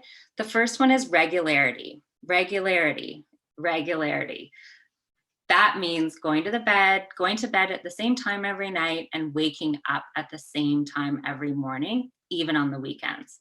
So like I said earlier, our sleep system is driven by our circadian clock. The more we can feed this clock with regular information, like when we get up in the morning, when we eat, when we socialize, when we work, when we exercise, all that information strengthens our circadian clock and tells our bodies or our brains when it's time to be awake and when it's time to be sleeping. Irregularity, which happens when we've had a couple bad night's sleeps, or we've been up because we've been at an event, which obviously isn't happening anymore. But when you're going to bed at 9 p.m. one night, 11 p.m. the next night, 1 a.m. the next night, 8 p.m. the next night, it's essentially like experiencing jet lag over and over and over again, crisscrossing across the country. And how does that make our bodies feel? How does it feel when we wake up in the morning when we're experiencing jet lag? Groggy, cloudy, we can't focus, we don't feel like we're in our bodies. And so that irregularity is really one of the, I would say the most profound negative effect that we can have on our sleep schedule, or sorry, our sleep systems. To add to that, something that women, again, we fall culprit to is this idea of sleep procrastination. So especially if we've got young children, or if we have, you know, we're doing a lot, we're involved with our community, and we've got a full-time job, and we're looking after aging parents or young kids, is that we have a lot on our plates. We're doing a lot. So sometimes what happens at night when we finally get that time and that quiet and that time to be alone is we need to decompress, and we end up going to bed later than we should when our bodies want us to go to sleep, because we're finally taking some time to ourselves. We're finally stopping, we're finally pausing, and that can push our bedtimes later. And what happens is when we go to bed past our timed bedtime, when the melatonin is being produced and telling us it's time for sleep, we actually start to kick drive the cortisol and the adrenaline, because our body wants to deal with that feeling of being overtired. And those hormones mask the melatonin sleepy hormone. So it then becomes harder to fall asleep and stay asleep. So that ideal bedtime is really, really important, which is our circadian clock. So sleep procrastination is something I think most women probably fall under. You know, social media, TV, talking to friends.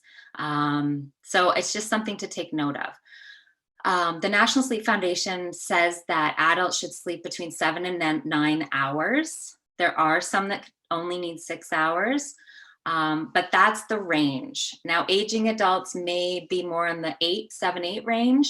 But there is a range, and every individual has a different sleep need. So if you're unsure what your sleep needs are, 8 is not the magic number for everyone. And sometimes I think that can cause the stress, which feeds the anxiety, which feeds the worrying about not getting those 8 hours and perpetuates the sleep issue. So 8 may not be your magic number. I recommend tracking it for a couple of weeks and seeing if you can figure it out. 7.5 might be your magic number, 7 might be, but every individual has their own sleep needs.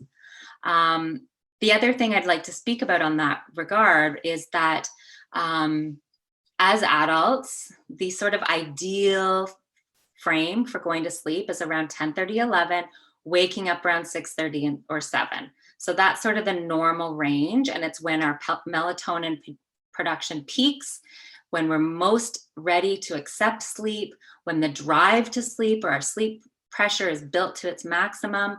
That's around the time. And that makes sure that we go through those 5 cycles of sleep that are so important to our brain health and for all the other functions that sleep provides. If you skip out on those first 2 hours of sleep, then you're missing out on those first two phases of sleep, which all have a function. If you wake up really, really early and your whole schedule isn't really shifted, then you're missing out on that REM sleep that happens in the early morning hours. So on that note, as we age, our circadian clock does shift earlier. So you may notice that you have a tendency to get up at 5. That's fine if you're going to bed, around 9 or 10. So everything sort of shifts earlier as we age, and that is normal. It's also harder to generate sleep as we get older. Melatonin production or release isn't as strong. So it's really important to pay attention to that and also to accept it and not have the same ideals about what your sleep looked like when you were 20, because it's not going to be the same as we age. Number 2, bed is for sleep and intimacy only.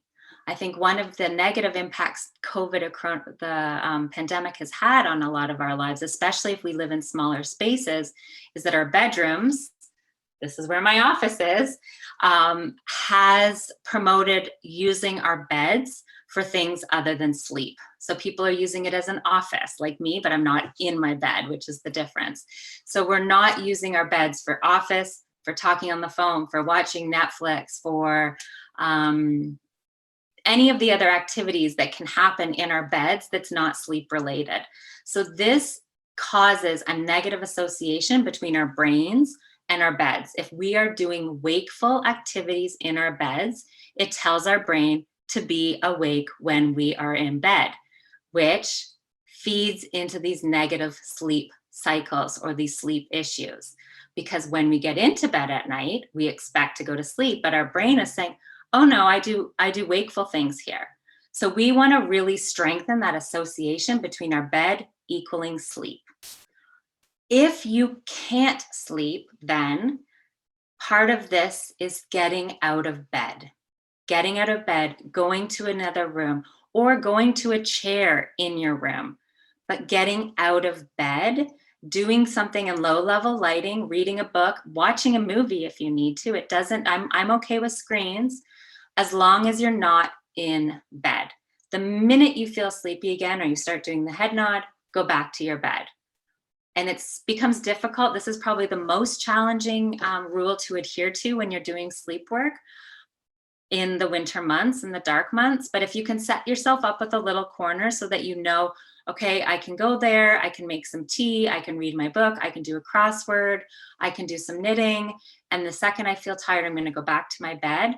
That is going to do way more for you than if you lie in bed for over 30 minutes. My sort of rule of thumb is if you're in bed for about 15, 20 minutes and you're thinking, oh, I'm not going to get back to sleep, get out of bed. Okay. Third thing to do, and this kind of can fall under sleep hygiene, but I'm going to show you and tell you why it's not sleep hygiene. And this ties into what I did at the beginning of my talk, is this pause. This calming wind down routine, and why it's so important is because it offers ourselves a pause, a transition between doing and being. And this is especially important for women who take on and do a lot, who are proficient at multitasking. We need an opportunity to stop. And if we're not allowing ourselves that, or if we don't have time, or we don't have the luxury of having that pause during the day, we need to create it or carve it out at bedtime. So this doesn't mean falling to sleep with your phone and social media on it.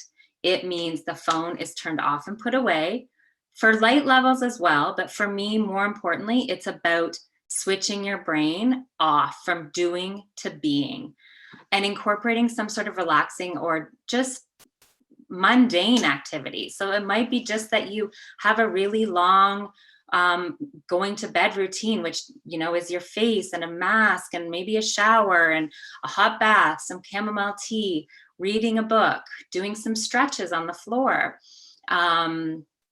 listening to some music or a podcast. It's just switching from really engaging problem-solving brain to just being. Otherwise, it's absolutely unrealistic to expect that we can just get into bed at night from going, get into bed and expect our brains to just shut off and go to sleep. Our brains are naturally going to want to problem solve and figure out and process. So if we can allow ourselves that processing time during the day or in that 30 minutes before we expect to fall asleep, it can do wonders for our falling asleep. Oh, on that note, one of the things that I really recommend, if you are prone to lying in bed and list making or worrying or thinking about all the things that you need to do in the next day, is to do a brain dump. So have a journal beside your bed or in another room where you're doing that calming wind down, and just write out a list of all the things that you need to do so that you put some distance between it being in your brain and occupying yourself and seeing it on the paper and sort of being able to say, oh yeah, that is manageable. I can do that tomorrow. I'm going to close it. I'm going to put it away. And I know that I can do that. And then allow yourself, that's really calming, and it can do wonders for calming your nervous system before expecting to fall asleep. Number 4 is incorporating some form of movement into your day. This releases built up stress, and it builds your sleep pressure or your drive to sleep so that when it is your time, it'll be easier to fall asleep.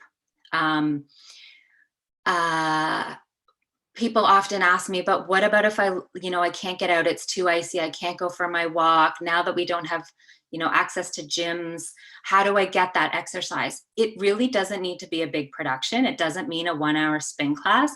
It just means moving your body. So if that means going up and down a set of stairs in your apartment or in your house or in your condo 15 times, that's the movement. It just needs to be 20 minutes of intermediate exercise. That's all that's needed to feed that sleep pressure or to build that sleep drive.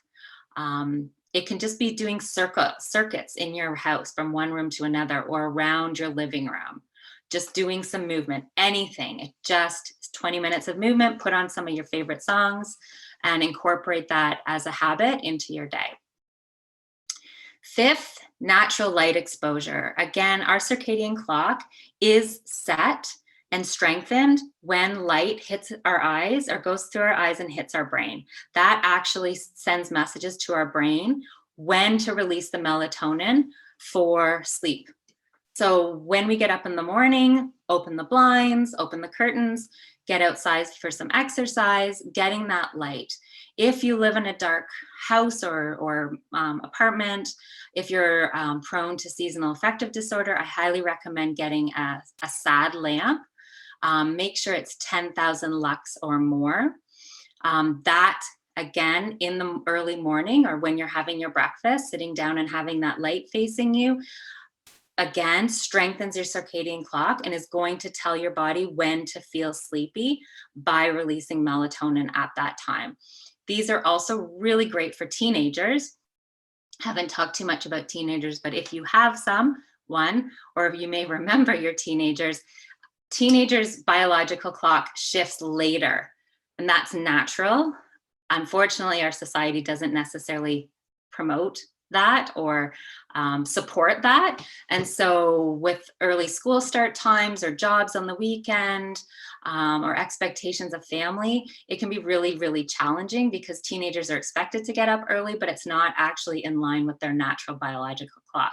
So if you want to try and naturally shift your teenagers' sleep cycle a little earlier, that light first thing in the morning can be really effective at sending messages to have an earlier bedtime. The last I want to talk about today, I know I'm probably getting close to my time here, but is the importance of relationships and connection. And I think, again, that becomes even more apparent from what we've all been experiencing over the last 7 months, is how the connections that we were perhaps reliant on, maybe through volunteer work or seeing family, seeing friends, movie clubs, bridge clubs, speaking events like this was supposed to be, is that those have been severed. And relationships and connection does so much for eliminating stress and calming our nervous system. So if we don't have that support in our day, then it really can amplify the stress and anxiety we may feel about getting sleep, or it affects our ability to feel relaxed enough in order to sleep easily. So I invite you to look into different ways, especially as we go into the winter months, on how you can keep those connections alive in whatever form they take, whether it's a phone call, a walk with a friend, a Zoom call. How do you bring those into your day every day so that you know that you're maintaining those connections, and it can feed that stress elimination and helping you feel supported? Women have been sacrificing their sleep since the beginning of time. We're caregivers, we're problem solvers, we're fixers, we're makers. We've been socialized to think that we are responsible for doing it all, taking care of everyone. And on top of that, we're supposed to look good doing it. We go, go, go all day. And then finally at night, when we finally have a moment to ourselves, we often stay up too late, or we get into bed and we can't fall asleep. We can't turn our minds off. So how do we support ourselves? We prioritize sleep. There's been a ton of information and buzz in the media over the last couple of years about this notion of self-care. And self-care, the way it's been promoted, is about manicures and loungewear and pretty wine bottles and shopping and skincare and girls' weekends. And those are all fine, but I feel like it's just another marketing ploy asking women to spend their hard-earned money on stuff they don't actually need. What I think is way more effective as a self-care piece is really checking in with what it is that you need to feel supported, to help your nervous system feel supported, to feel relaxed, to feel those feelings of well-being.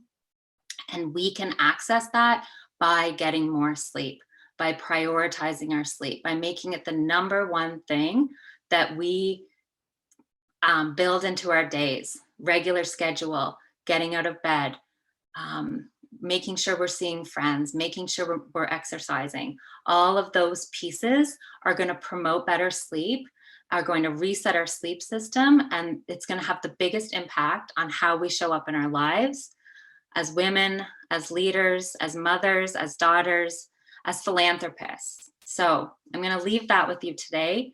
If anyone has any questions, I'd be more than happy to answer. Thank you for being here. Wow, wow, wow, Jessica, thank you so much. As a person that, single mom and the COVID and lots of stressors, I can really relate to a lot of the things that you say. So, and so many have, I don't know if you can see the chat, it's just blowing up with all kinds of questions for you. So I'm going to ask you a few if that's okay. Yes, of course. Is a cat nap at the 1 to 2 low time bad, especially if you wake up early? And the second part is how menopause affects sleep. Great questions, really good questions. And I actually meant to speak to the fact that hormonal changes can really impact our sleep because of the symptoms or the experiences we have because of hormone shifts. Perimenopause for some of us, menopause for others. Basically what happens is that that in and of itself is the precipitating factor.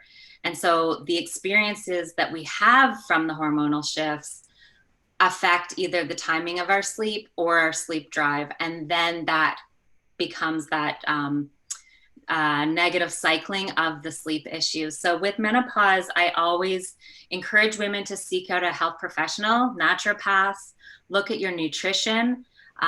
Those other pieces I spoke to about connections and exercise. I think that someone earlier mentioned the hug. I think it was maybe Laura was talking about the hug of our integrated care. I think with going through those shifts in our aging is that the more people you have on your team supporting you, the better. Because there's so many different things we can put into place to support those hormonal shifts.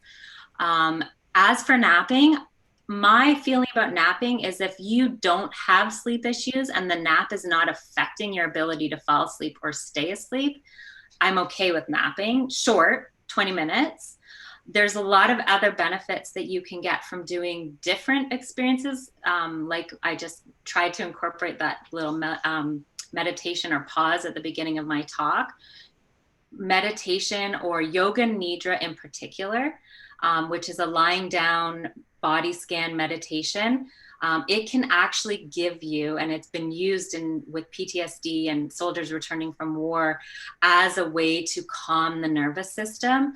And that actually can give you that second wind that we look for when we're having a nap, but will not affect our sleep pressure. So won't affect our ability to fall asleep and stay asleep. It's called Yoga Nidra, Nidra. And because of COVID, there are a lot of practitioners who have taken to online, yes, Yoga Nidra offerings.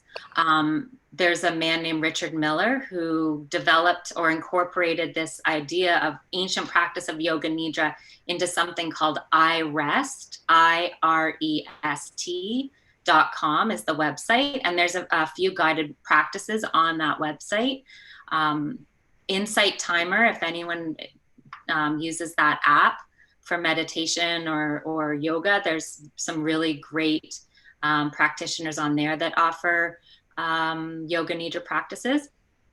So again, for the napping, it's more about if you're sleeping for a long period of time, or if you, because it affects your sleep pressure. Mm-hmm.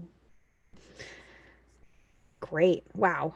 Well, everybody, a general comment and request that we get is that is that information, those 5 things that you covered, can you make that available to them afterwards, and how? Is there way to sign up to it, or can we provide that information in the follow-up email that'll come with the recording? I can absolutely provide that. I'm happy to put together a PDF that I can share with the recording when you send it out to the participants. I also have a website that has a sort of different version, but it's a prioritizing self-care worksheet PDF that you get when you sign up for my newsletter. You can reach out to me via my email. I have an Instagram and a Facebook business page, but I would absolutely be happy to put that together in a PDF to share with the participants. Perfect. So after, if you could just type in your website into the chat, and then people will have that there. And I think that is, the other question one, I think this is an important one. What do you recommend about, sorry, I just have to sift through this, about shift work, regularity and sleep patterns for shift workers? Good question. The lamp, the light that I spoke to, that can be really helpful. Shift work is tricky. In a perfect world, no one would be doing shift work. Although in this time, obviously we need our frontline workers in the healthcare profession that are offering, but it really does like wreak havoc on your biological clock. But it's not the end all. You can use those lights to basically trick your brain, and use that darkness and lightness to manipulate your environment during the times you're awake versus when you're asleep. So if you have to be awake at night, make sure there's lots of light. And then when you go to sleep, make it dark. And then the minute you get up again, depending on what time it is, I would definitely recommend the light, using one of those happy lights, or I know that Costco's selling them right now. If you live in Collingwood, Stone Tree Naturopathic Clinic often sells them at this time of year. But just make sure they're 10,000 lux or more. And just make sure you're really reading the directions in terms of how long and how close. And Wow. Amazing. Thank you so much, Jessica. And I'm going to turn it over to Nancy here now. Jessica, what a gem you are. What a AAA1 gem. thank you. And for everybody who's on, you need to know that Jessica, when we first talked about her coming on this special event, she was homeschooling 3 children, not 1, 3 children. Plus she has her regular practice. Plus she's working on her master's. So, you know, this lady is an expert on how you get sleep so that you can keep on going fearlessly. That was just, thank you so much for that. He's got a lot of questions, and I really appreciate your generosity and wanting to share back. Jessica's in Collingwood, so for people who are in Southern Georgian Bay, she's accessible, although it doesn't matter because sometimes I this do everything virtually now. So exactly. So it's perfect. Perfect. No, thank you so much. you're welcome. Thank you for organizing this, Nancy. My pleasure. And I just sent an email to Jen saying that you're amazing. Everybody loves you. So I appreciate her referral of you to Women Within Wellness. Now we get to bring on 2 sponsors, Casey and Robert. Casey Thompson is the founder and the owner of the Cheese Gallery in Thornby, Ontario, which is a cheese and gourmet food shop that supports local artisans, as well as offering fine food from around the world. Celebrating 10 years in 2020, congratulations, the Cheese Gallery has become a destination in Thornby. And Robert is one of the founding partners in the Georgian Hills Vineyards and Ardeal, I hope I'm saying that right, Ardeal Cider House, along with partner John Ardeal and his sons Greg and Liam Ardeal. As owners, they have taken the winery from small vineyard test sites back in 2003 to fully operational winery and cidery. Georgian Hills Vineyards are proud to be part of the evolving culinary destination that the Blue Mountains offers visitors from Ontario and around the world. So Casey and Robert, are you here with us today? I see Robert. I'm here. Hello. I'm hoping Casey goes first. I'm still typing my notes. Looks like you're at your, looks like there's at the vineyard in the back. That's right. I'm sitting in the vineyard. He's The Blue Mountains outstanding. in the background. He's outstanding in his field. I love it. Oh, very good. Boom. Casey, Okay. I'm wondering, would you like to go first? Yeah, Casey goes first. Okay. Good. Um, Hi, Casey. Hi, Robert. Well, hello to everyone. And first, let me say, Nancy, thank you so much for this. The morning has been spectacular. I have really enjoyed it and learned so much, and am so proud to be a sponsor of this. Not only for the work that you're doing, but I was raised by a single mom who turned 20 a month before I was born. She did not finish high school. She did not go to university, and she raised my sister and I to be fearless women. She told us to get educated, to be able to provide for ourselves and our families, and to be successful and work as hard as it took to be successful. So I became an entrepreneur. I have done many things. I'm a former educator. I'm a former businesswoman with a large corporation. And now I am an entrepreneur running my own business, the Cheese Gallery in Thornbury, which, as Crystal said, we celebrated our 10th anniversary right in the middle of COVID. I think the most important thing I would say about business is you need to be passionate to be fearless, because there are a lot of scary days and you get backed into a lot of corners with tricky situations that you need to think your way out of. And the passion really, really drives me to be successful and here every day. Nancy asked me to talk a little bit about what we do. The Cheese Gallery is a cheese shop and gourmet food. Previous to COVID, we had a full bar area. We worked with people like Robert. We offered cheese tastings and wine and samplings and in-house French onion soup. We also had a lounge and a little cafe area where we do our barista station and our homemade treats and sweets. And then we had a full grocery type store, gourmet foods, that was another part of the business. So the business was really almost split. We are a bricks and mortar, one shop location in Thornbury. And on March 11th, I actually did an event with Nancy. It was a luncheon for one of her Women in Wealth programs. And we had over 100 women there, and it was March 11th. Little did we know that the next day and by Friday, the world was going to change. We went from a bustling shop daily with people in and out to only 2 staff, myself and one other person. We were one of us in here each day for the next 3 months. We had to basically shut down the business other than allowing one person in at a time to shop. So we needed to figure out what we were going to do because failure was not an option. I remember saying to my daughters, who are now 24 and 26, that was not an option, and the Cheese Gallery would survive this, and we would do what we needed to do to figure that out. Thankfully, I had 3 millennials home over Easter, and they said, well, getting online is one of the things we need to do. And literally within 2 days, a Shopify site was built for me, and I had to take that over. I had no idea what I was doing. I didn't know how to manage it. I didn't know how to add product or anything. But, by Sunday, we already had an order asking for delivery.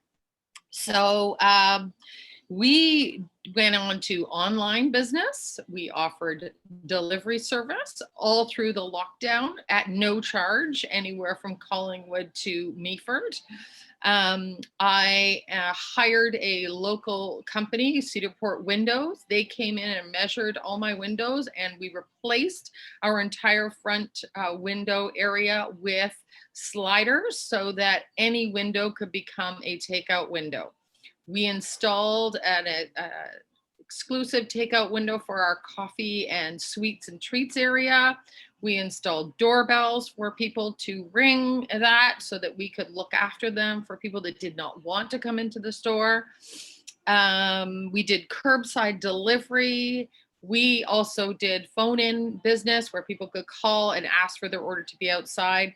And literally, as I say, one staff and I, Mary Lee and I, did that for from March to the end of June. And that kept the business moving forward and relevant. And so when things started to open up in July and my staff started to come back, we were ready to go. What's been interesting is the website has continued to be effective. I now have one staff working on that, building that program. The pickup window at the coffee and pastry area is used every day, not only by people that don't want to necessarily come into the store, but they might have pets, or they are higher risk and they don't want to come in, or they have little children with them. We've also find we use that a lot because managing traffic and flow through the shop is still challenging. I need to provide 6 feet of space, so therefore I can only have 6 people in the shop. Of course, in March, we closed down the bar, we closed down the cafe, and what's happened now is that is completely grocery and food service, so that the demand for products has actually gone up during COVID and forced me into different product lines based on what people are looking for, because now people are home and they're cooking from home, and So people are looking to get the things that they might have previously bought from a restaurant. Now they're looking to get it at home. So we've had to close all of that cafe hospitality area down. We have not reopened that because I am not able to provide 6 feet with that as well. And we really want to support our neighbors that are restaurants, and they need the business, and it is not our core business. As a result, we are able to support over 50 local entrepreneurs, which is amazing. I had a lady from Vancouver who ordered at least 6 times during COVID to her sister who was in Thornbury. And one day I said to her, do you realize you've just supported 6 small businesses? And she said, well, what do you mean? I said, well, you've got wine from Georgian Hills. You've got quiche from Chef Patrick. You've got a chicken curry from Peas Marsh Farms. You've got, and I just listed all these things. And she was so excited. And she wanted me to send her a list because her ordering from Vancouver to a small town in Thornbury to send a gift to her sister, then supported 6 small independent local businesses that are making their products. And I have to say, in terms of food chains and retail chains during COVID, one of the most reliable sources of product was our small local producers. They were able to function and move differently than the large suppliers who are experiencing massive supply chain issues. Products aren't coming in from Europe.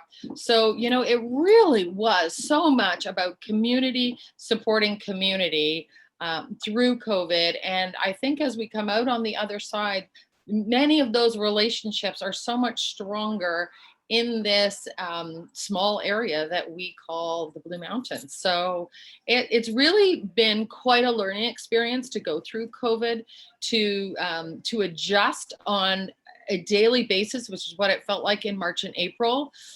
You know, the challenge of bringing back staff and making sure they're safe and they feel safe to work here and their families are safe. It is a responsibility that those of us like Robert and I and many on the call as owners and managers and directors, that we really have to manage ourselves, and it has a lot of stress in it itself. But the community has been absolutely phenomenal. We have protocols in place. We share those protocols with the community, and people are incredibly supportive of small businesses and wanting them to be successful through this time as we innovate and try and shift to meet all the needs that the community has, that our employees have, that our suppliers have. So it has been quite an experience. And Nancy, thank you so much for the opportunity to share my story and for this amazing, amazing day.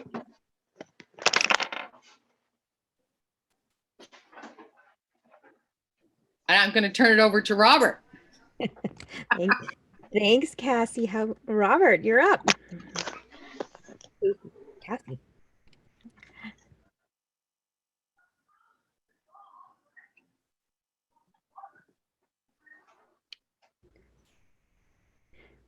I can hear you, Robert. We just can't see your video. You moved quicker than I thought. There we go. I just stepped back for a moment. Thank you. So good afternoon, everybody. That was excellent, Casey. You stole everything I was going to say, so I'm just going to say ditto and hand you back to Nancy. That said, not really. Can you all hear me okay? Yep. Yes. Good, super. I put this little scene of Blue Mountains behind me because it is where we come from, and it's pretty amazing, wonderful place to live. And I can see a lot of you live far and wide across Canada. But I'm also very pleased to say I'm privileged to be here this afternoon as I think the only male and very possibly the oldest person on the site today. So I'm just going to say that is an awesome privilege, and thank you for that. And I really mean what I'm going to say right now is people like Casey that I think are very important to us as small businesses. Passion, leadership, and just the ability to daily deal with the issues as they come in the door is really what about small business is about, is being there for the business and for your staff, and to be accountable. So thank you, Casey. That was a fabulous presentation. I've been asked to share what is new and different in our business. And COVID has made us think, I think, truly both inside and outside the box. And it was a matter of survival. And that's the reality, not only for our business, but also for our staff and the team. On March 17th, we were forced to face up to the facts of lockdown. We were closed for business. That's pretty scary. Little or no revenue, basically, was to be expected as a retail outlet. LCBO were struggling to keep up with the supply chain. Large brands were their priority. They didn't really have time to deal with small products and supply chain, and therefore small craft players like us were bumped in the supply chain. They were really challenged themselves with their staffing and dealing with freight and warehousing. So everything just seemed to be a big stop. And we realized we had to deal with our financials first. And so unfortunately, we had to deal with our staff, and we took advantage, glad to say, of CURB and give our staff the ROEs and basically record of employments, and they therefore could take advantage of maximizing their earnings. So it was important that they were looked after, and we would work out how we'd get them back later. We kept on one full-time staff member and our bookkeeper. And basically our bookkeeper, thank God she's in my life, because she was busy applying for everything we could find that would help us get through the next 6 to 12 months in the way of different government funding. We next realized that as we were closed, believe it or not, we realized that we've been thinking about it for a long time. We were closed, and what better time than to renovate? Seriously, our place was well overdue. We've got a humble little bunkhouse that was our tasting room. And so therefore we literally went to the bank. Loans were cheap, let's put it this way, 0% financing. And we were very fortunate. We went to FCC, Farm Credit Canada, and they looked after us immediately and said, why not? And basically we renovated from front to back, inside and out. Windows, floors, bathrooms, kitchen, and we went for it.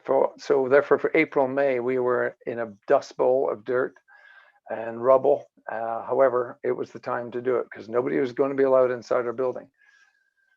We next had to face another dilemma. 17 acres of vines, which are, some of them are behind me, 17,000 vines had to be tended to. But our seasonal workers weren't going to arrive till May, maybe not, June. And my partner, John Ardell, basically was the provider, but he couldn't even get them in for his orchards and fruit in the valley. So what better than to employ our part-time frontline retail staff? And I want to tell you, they're all women. And they had often talked about what it would be like to be in the vineyards doing the pruning.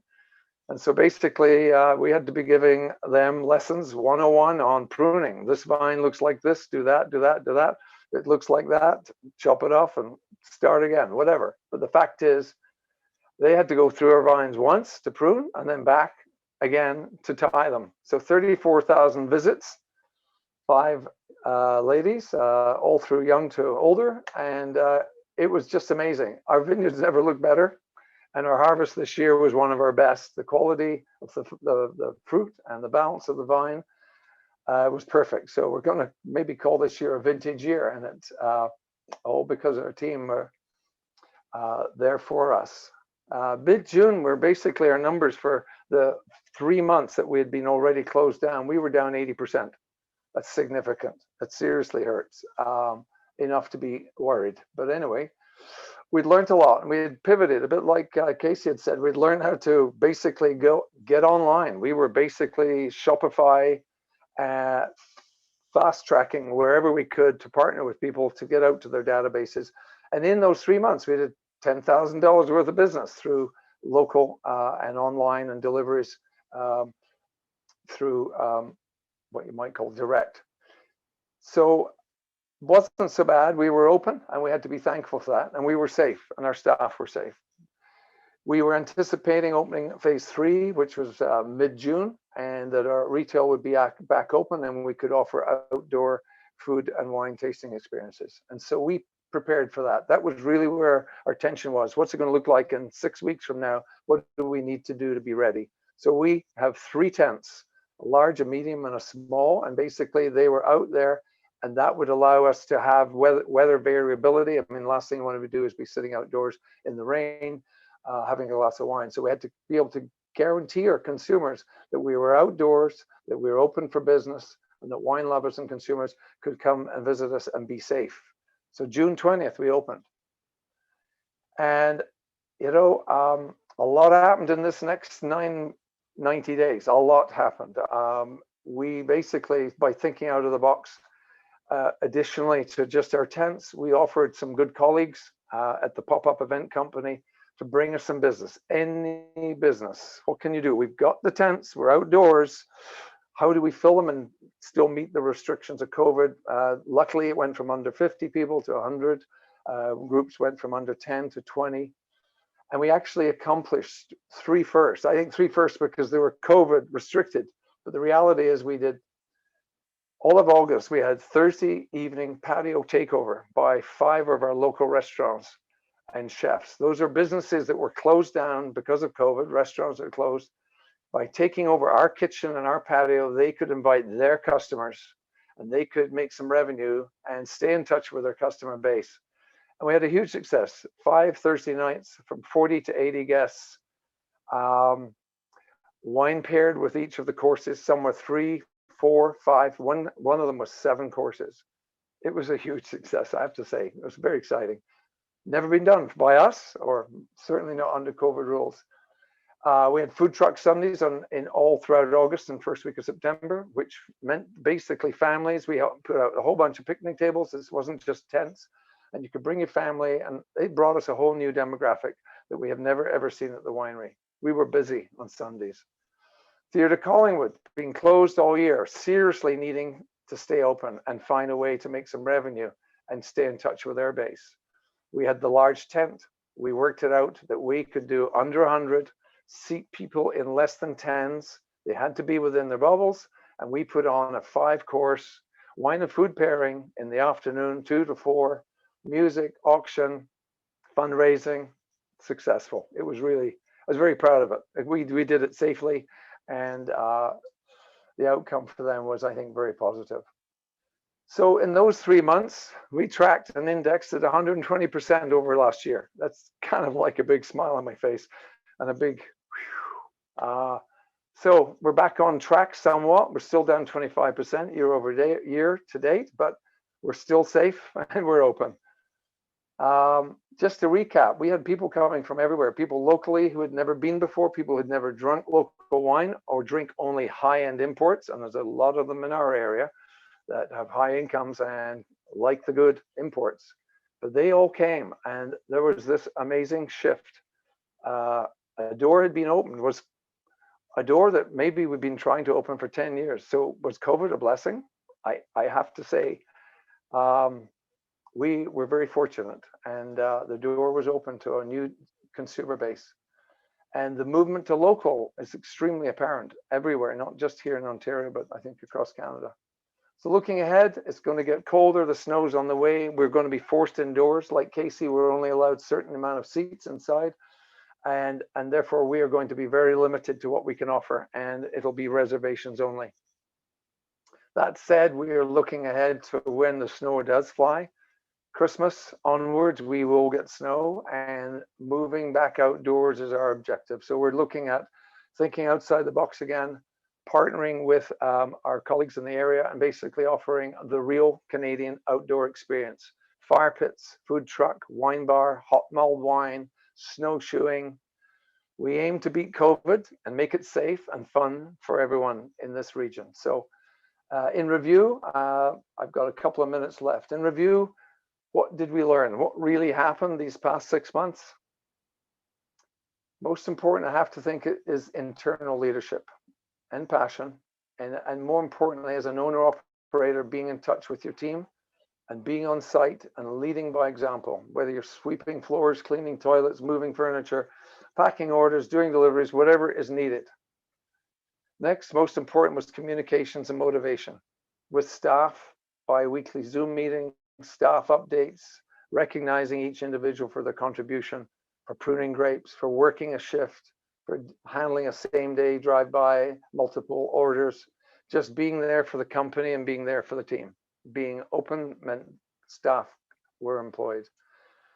I'd like to recognize the importance of our management team and in particular acknowledge our marketing destination manager, Andrea O'Reilly, who was there every day, every week during the renovation and for the 12 weeks of lockdown. Her positive leadership and calm, very important word, calm, can be best described as fearless. We needed that, we needed calm. However, the biggest revelation I can share with you, and this is my sort of hurrah, maybe in some ways, is I can share with you all today is that in hindsight, COVID has taught us a great deal about our business and ourselves. But one particular point of appreciation that I thought was most appropriate for today and to share with you all is that the very fact is that all our staff and managers are women. And they had shown us the real meaning of fearless women being there every day on the front line, facing COVID and giving our customers exceptional tasting experiences. I think that's a real example of loyalty and passion. So I thank them all.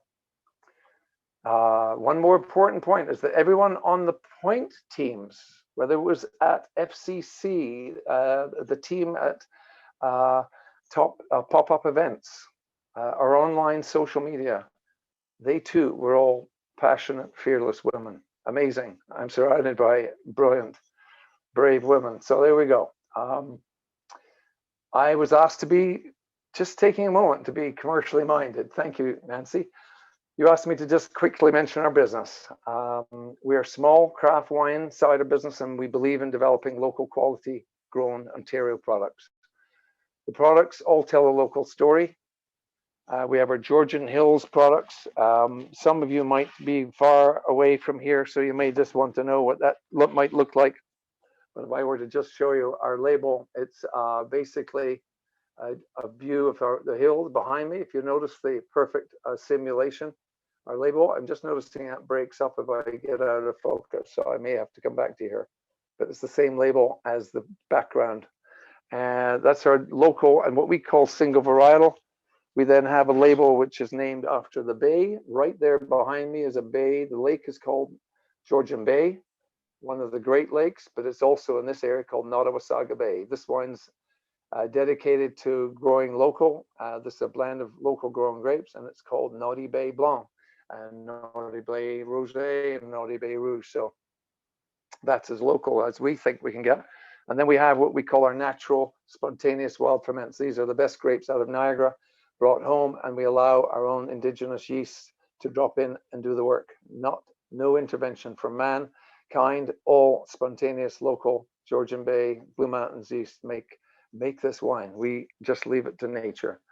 And finally, Nancy asked me not to forget, we are in the cider business. My partner is John Ardell and his two sons, Greg and Liam. The Ardell label is well known. It's in most of our liquor stores here. And on the other hand, this label is about to be seen in all liquor stores. And I'm kind of proud to just present it today because it was just approved for a generalist at the LCBO. And this particular label is called Victoria Pear Cider. And believe it or not, in the back of the label, it says, in recognition of the early pioneering spirit of women, farmers, and fruit growers, Victoria Pear Cider epitomizes their creative contribution to the evolution of cider making. So here's to women in farming and in the business of apple growing and cider making. So that's it for me. And thank you for your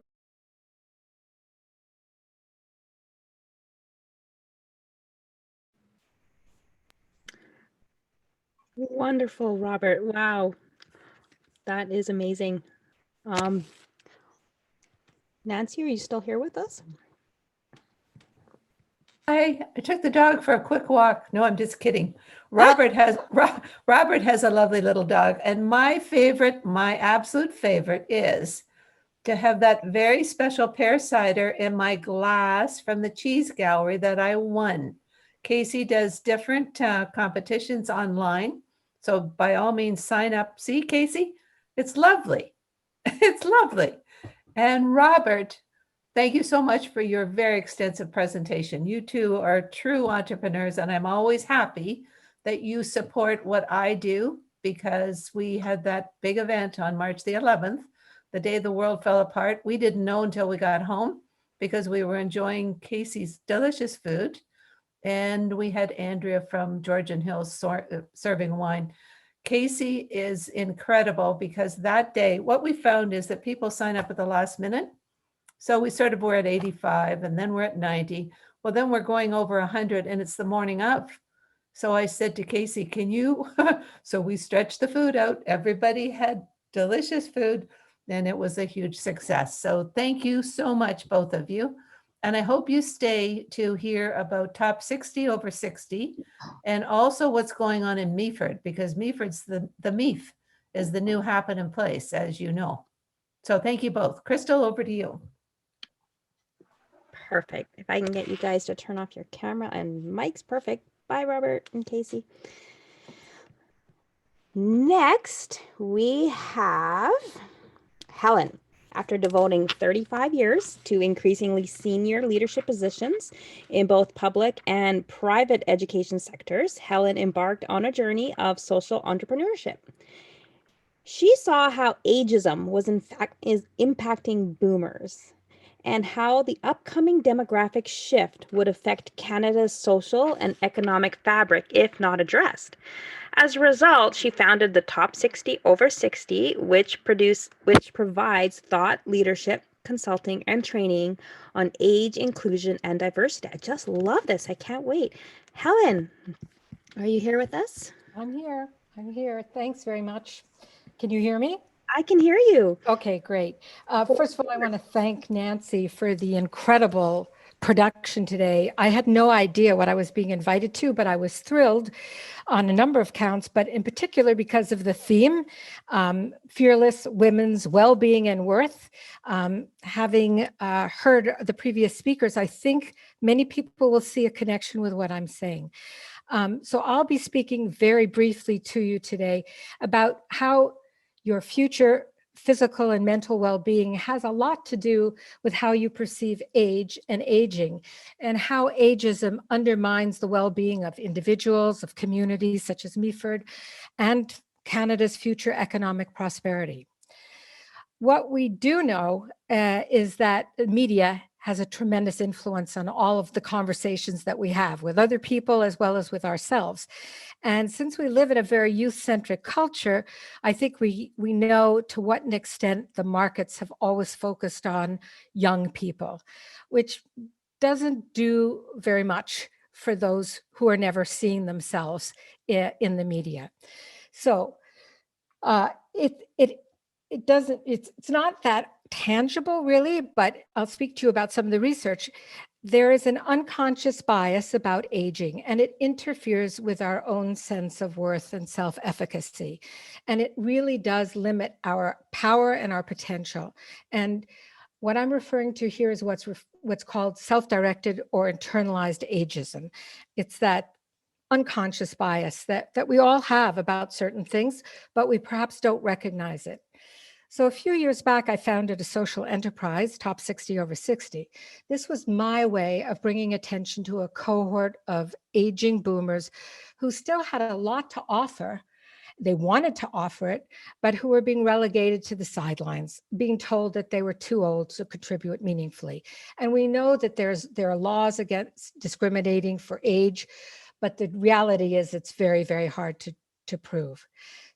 The narrative about aging is simply one of decline. It's about vulnerability, it's about dependency, it's about old age care, and especially during COVID now, it's been heightened because for a variety of reasons, older adults have been asked to stay in the house, even though they may have no symptoms of, or not have any of the comorbidity that you see with diabetes and anything like that. It's a that kind of advice is a really good example of ageism, because it's any kind of prejudice or stereotype that is a bias about age. And it can be for young or for old, but ageism typically applies to old. And I have to say, ageism is also the only ism that continues to be socially acceptable today. So my personal fight against ageism was propelled by personal experiences, and also those of other accomplished people who are experiencing a sense of loss and uselessness as they transitioned from very esteemed positions in organizations to suddenly becoming invisible and irrelevant. This was really the genesis of my work. And I'm pretty sure that many of you will agree that this is particularly true of older women.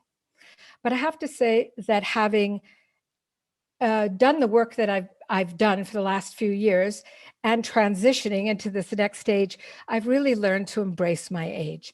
And so, you know, part of what I'm saying to you today, or going to demonstrate, because I have a couple of slides, is how important it is to frame aging positively.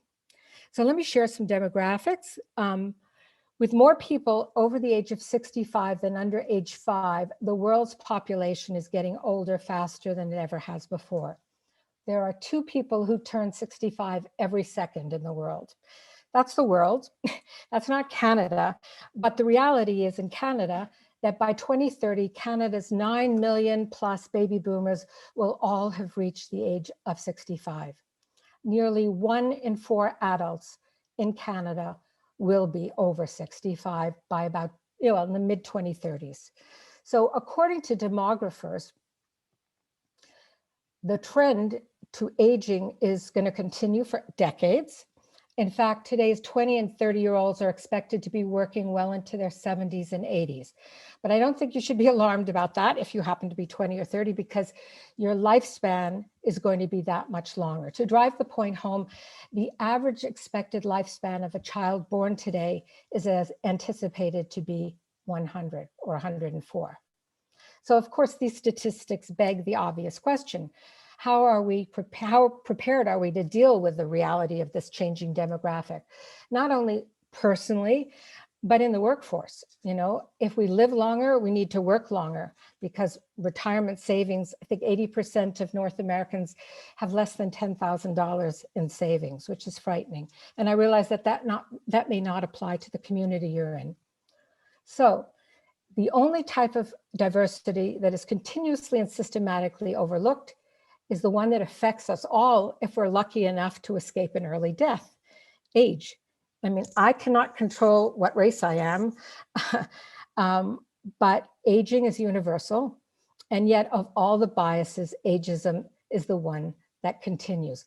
Most organizations and companies that are dealing with diversity do not have anything about age diversity. So I'm going to share my screen for a moment, I hope. 1 second here. Share the screen 1 second, please. Uh-oh. I'm going to tell you what fearless means to me.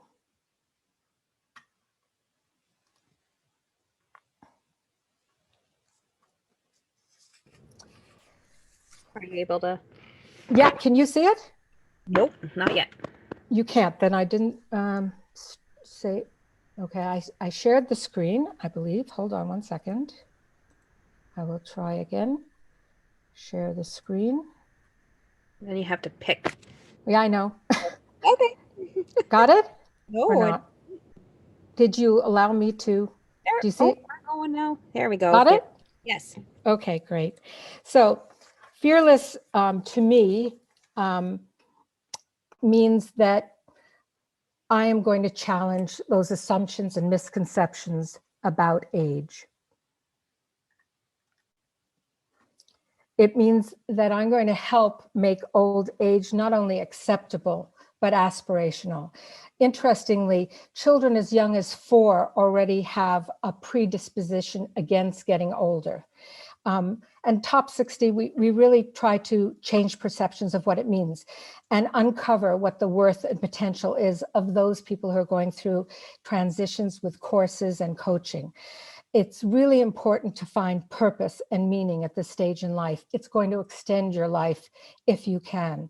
We also work with businesses and organizations to help bring the reality of a changing demographic to the workplace. So I have another interesting screen here. And this is a poll that's called the National Poll on Healthy Aging. And it was done in July of this year alone. And it's by the University of Michigan. It looks at experiences of older adults with 9 forms of everyday ageism. So they are categorized in 3 different groups. There's the exposure to ageist messages that has to do with hearing or seeing or reading something that's negative, such as, you know, all the jokes that you see in birthday cards. They're very funny, but they're very ageist as well. It also looks at ageism in interpersonal interactions, which has to do with people making assumptions that because you have gray hair, that maybe you don't hear very well, or that you have to be spoken to very slowly and clearly. Or it has to do with self-directed ageism, which is that internalized held belief about what it means to get old. So as you see here, overall, 82% of older adults reported regularly experiencing at least one form of everyday ageism in their day-to-day life. That's extraordinary. These people range in age from 50 to 80. Older adults who reported experience 3 or more forms of everyday ageism in their day-to-day lives had worse physical and mental health than those who reported fewer forms of negative of an ageism. Or said differently, older adults who regularly experienced more forms of everyday ageism were more likely to have worse physical and mental health. So one of the most compelling studies it doesn't contradict anything here, but reinforces the fact that having purpose and passion and being positive in life will make a huge difference to your physical and mental well-being. So on the flip side of this belief in aging being negative, we have positive views on aging. And I don't know how many of you have possibly read The Happiness Curve, but that research shows that we are all happiest at the beginning and at the end of our lives.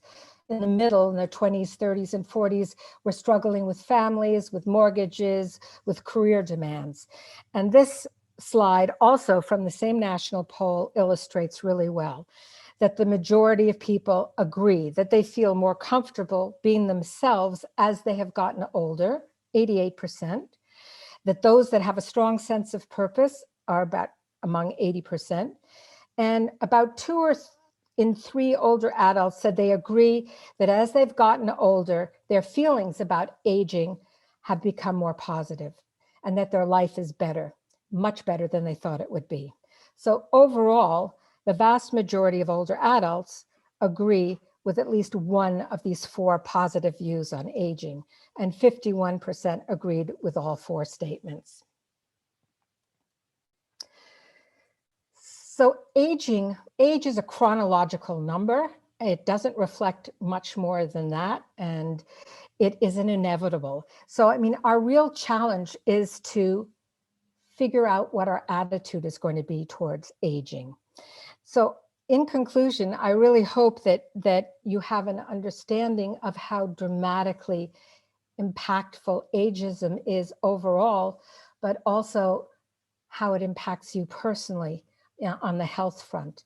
And there are a couple of tips that I can mention to overcome some of the self-directed ageism, and they all have been mentioned more or less in this conversation, but primarily it has to do with changing your mindset, thinking differently, becoming more optimistic, seeing life a bit more through that optimistic lens as opposed to the darker side. You know, find friends of many ages, above you and below you, and try to adjust your thinking, because we are now living 3 decades longer than our grandparents did. And that is going to be extended over our lifetime as well. So thank you very much once again for being able to participate in this very exciting event today, Nancy. Okay, I don't know how to get my screen larger, but that's okay. No, I'm getting off. There you go. There we are. Well, don't go so fast. Well, we're going to hear from Barb, the mayor of Meaford, coming up, and our community has a lot of retirees. So this is something that the area is quite sensitive to. I also mentioned, I encouraged you to go to the website for the Institute of Southern Georgian Bay, the TISGB. And we have Roz, who is the chair of that organization, on. So now that we all know who you are and what your business is and how you approach this whole topic on a fearless basis, who knows, maybe you'll be coming to visit us sometime in Meaford. But thank you so much for your presentation. Crystal, do you want to introduce Barb? There she is. Yes, it would be my pleasure. So next up, we have Barb. After a professional career in philanthropy and volunteer commitment to community development, Barb Klumpus has spent the last 10 years on council with the municipality of Meaford. In her second term as mayor, Barb is especially proud of the progressive strategic priorities of council that include the development of community health and wellness plan. She's a caregiver for her husband and who has early dementia, and she's a very proud mother of 3 and Mayor Grammy to 6 grandchildren. Barb, are you with us? Welcome. I am. Thank you so much. And first of all, thank you to Crystal and to Nancy for making me part of this wonderful, extraordinary event today. It is daunting to finally follow all these wonderful speakers ahead of me, but I really appreciate the opportunity. I just wanted to acknowledge that this portion of the agenda was originally to hear from Barbara Little, who is the chair of the Meaford Hospital Foundation. Barbara was not able to participate at this time because of health constraints, and I'm happy to be with you as part of this discussion. Even more so now, I've learned so much today. This discussion on thoughtful, sustainable, and effective philanthropic opportunities for women leaders and their daughters to contemplate. And I wish Barbara a very speedy recovery. My remarks will reflect women in a leadership role in municipal politics. As mentioned, I've been on council for the municipality of Meaford for 10 years, 6 of them as mayor, following only 2 others, but that was in the last century, so we won't count that. My colleague, Shirley Keaveney, won a hard-fought battle in 2018 to become the deputy mayor of our municipality this term, giving our municipality 2 at the top, 2 women at the top. I have often been told that the dynamics of a woman in the top leadership role guides the path in a gentle, inclusive, and effective manner. I certainly encourage more women to enter this often challenging, but very rewarding world. So if I may, let me begin with a snapshot of our community. Meaford is a small rural agricultural municipality with a population under 12,000. We have a town and 3 historical villages and are proud of the desirable small town Ontario experience we offer. Geographically positioned as the next stop on the progression west from the high growth areas of Collingwood in the town of the Blue Mountains, we are on the brink of significant and rapid development to meet escalating demand. Our community is safe and well educated with a number of seniors in our population. In fact, we have a number above the Ontario average. The typical employment income is $40,000, well below the provincial average of $50,000 a year. And many households spend 30% or more of their total income on housing. Healthcare and social assistance programs rank at the top of current employment opportunities.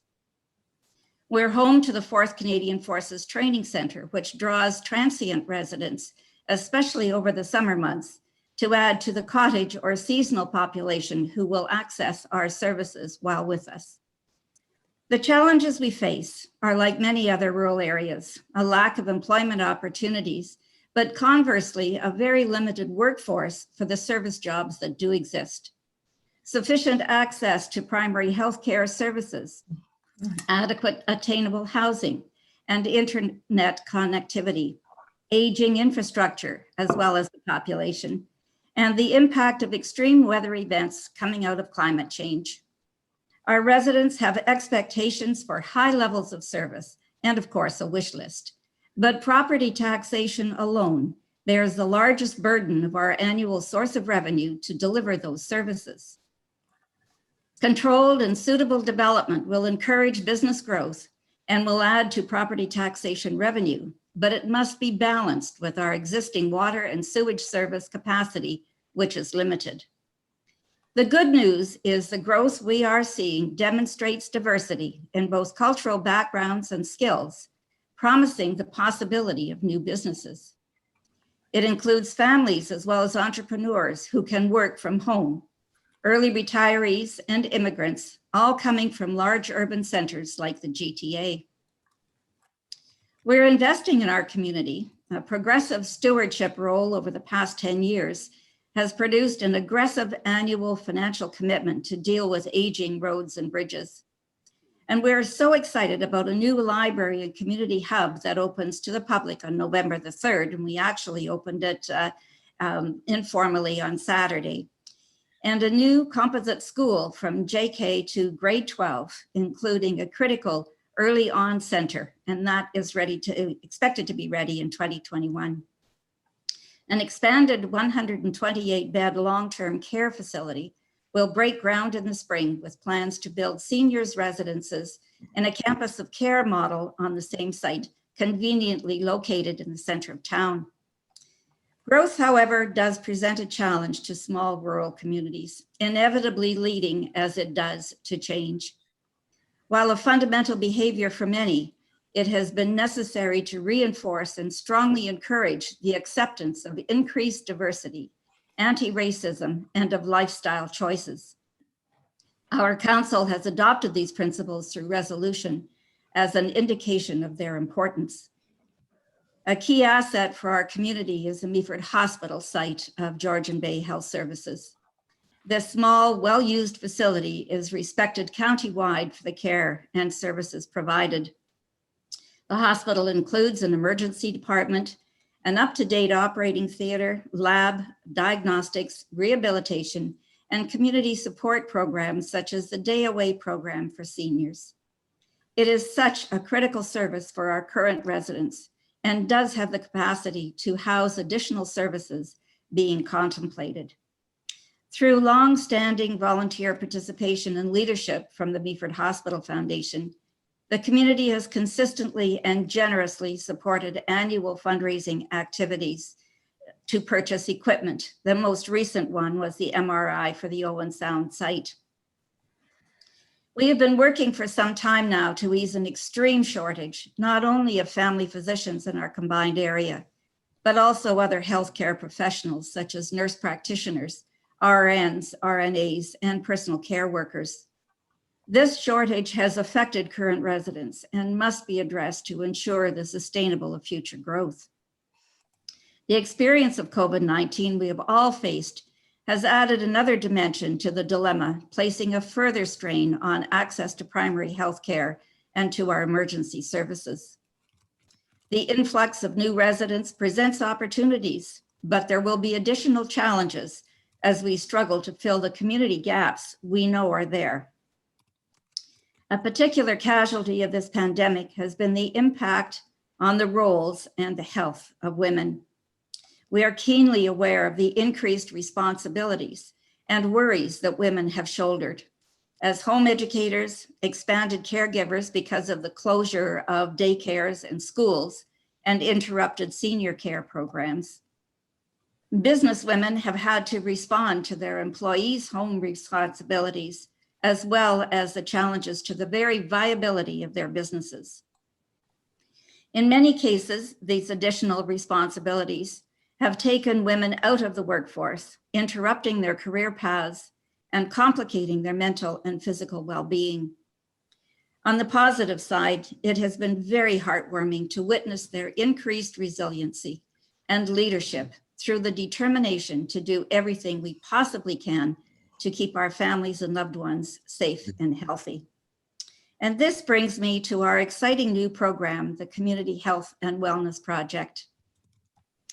In an attempt to create a provincial approach to community safety and well-being, the province has mandated that each municipality develop and adopt their own plan. All of our neighbors in Grey and Bruce counties chose to respond with a combined high-level plan that would have to be adopted and implemented at the local level. As I already mentioned, we are a safe community, policed by the OPP and with very little indictable crime. However, we have noted in police reports the incidences of the social determinants of crime, such as poverty, lack of jobs, mental health issues, which have been impacted by a lack of affordable housing and inadequate access to primary healthcare services. We recognize there could be significant community benefits by including more emphasis in municipal programs to support stronger families that would eventually reduce the strain on emergency and health services. With this in mind, we opted to use this opportunity to better understand the risks of our vulnerable population. We believe the implementation of Council's strategic priorities, including the realignment of resources, could be transformational in responding to these priority risks. And so we began with a commitment of a dedicated staff person for 1 year and our Wellbeing Partnership Statutory Advisory Committee, consisting of representatives from education, social services, youth services, our local food bank, community policing, and of course, the health unit. A survey was developed to reflect personal experiences of feeling secure and safe in our community or in need of more support for mental or physical health issues. Close to 500 responses from our residents early in 2020 gave us a baseline look at the safety issues and potential health issues. Perhaps now, in the full comprehension of the impact of COVID-19, our interviews may elicit slightly different responses. As it did with life in general, dealing with the pandemic over the last 6 months stalled the project timeline by delaying the planned community engagement sessions that are so critical to this project. But these will be picked up again as soon as we can in the new year. There are so many scenarios to understand further, many well established already in the community, and others to explore that can have a significant positive impact on our families, our youth, and our seniors. Volunteer groups like the Meaford Food Bank and Transition Meaford help with food security and the joy of working the land. The Meaford Hospital Foundation I've already mentioned, and the Meaford Culture Foundation, which supports much needed youth and cultural initiatives. Service clubs that raise funds to support community projects, organizations that are struggling to keep businesses alive, and those groups with a focus on recreation, youth, and seniors' interests. We are so proud of our strong association with the County of Grey and their many social and economic development services with which we are engaged. Services such as the paramedic home visits, the early on center in our new school that will allow women to get back into the workforce. An exciting and ambitious partnership with Georgian College, which is providing expanded programs in nursing, personal care workers, and skilled trades, to name a few. We are anxious to get back to this project just as soon as we can, to meeting with individuals, community organizations, age and focus-related groups, adding further depth to the information available pre-COVID. This will identify the gaps in social and community services that will be addressed through this well-being partnership. Ultimately, the goal is to make the lives of our citizens better, of course. Throughout the pandemic, I have observed an increased resiliency, a kindness and extra strength in our community that had never been tested like this before. This occurred by pulling together and leading in new directions to support one another. I hope with the information we've all heard today and this from the wonderful speakers that have come before us, that all of you will continue to find strength in others, to lead fearlessly on your personal journey to overcome challenges, and that whatever you do makes a positive difference in the lives of loved ones in your community. Thanks so much for your attention, and thanks for including me in this wonderful event. Very good. Was that your husband? That was my chief cheerleader. Okay, well, there you go. Well, tell him thank you for all his efforts being a cheerleader for you, because that's terrific. I mean, and Shirley, we haven't heard from you, but you're the deputy mayor and you're equally fearless. So I think to everybody who is on, don't tell everybody about how great Meaford is, or they're all going to roll in, because they've got a brand new school, brand new, being built out for all the grades, right from JK through to leaving, and they've got a brand new library. I mean, Exactly. in addition to all the wonderful things that you've already got there. I mean, the Meaford Hospital is terrific. We've been there a few times with my husband with all his challenges. Anyway, Yeah. Barb, thank you so much. Is there anything else that you would like to add on? Just how much I have learned from this event today, the connection with Women's College Hospital Virtual, with some information that I've taken notes, copied voluminous notes here, and look forward to the recordings that will be coming forward. And I do want to say thank you to some of our staff, Janet Sperling and particularly Shirley, who did work with me on this presentation beginning at the very outset, but was not able to be with us today. There's a lot of amazing people in our community who work hard to support what's going on in the community and to support all of everyone across the vast geographic location in our municipality. We're very, very fortunate to live in the wonderful place that we do. Right on Georgian Bay. What could be better Right than on that? Georgian Bay. Exactly. Well, Julia is delighted to be a new fearless women leader in Meaford, and she's delighted to have met you and work closely with you and more closely going forward. Shirley, I think she already knows, but also the Meaford Cultural Center is a huge, huge, huge going concern with their MIF every year. So I think we're just getting started with some new fearless opportunities for all these fabulous women. Thank you for that, Nancy. I couldn't agree more. Perfect. Okay, thank you. I'll turn it over to Crystal and let her introduce Julia. And that's our final presentation, and it's excellent. Julia has been the lead sponsor for this event. It always ties in well with the financial person, because she takes everything that we've heard about and sits down with you as your personal wealth advisor to find a way to bring it all together for her clients. So over to you, Crystal. Absolutely. Thank you, Nancy. Absolutely. She said a term, what's wealth got to do with it? And I'm like, that is brilliant. It's so key, and how wealth relates to health. So without further ado, our last speaker of the day is Julia. Julia White is the owner and financial advisor of the Cooperators. She originally started in Kitchener-Waterloo, but was able to combine business and pleasure and moved to the Blue Mountains last year.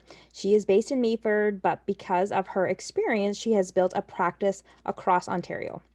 She is on a mission to help people create a plan for their finances based on their values and goals. She helps people not only make progress, but find confidence, balance, and fun along the way. Finances can be fun. Julia, please join us.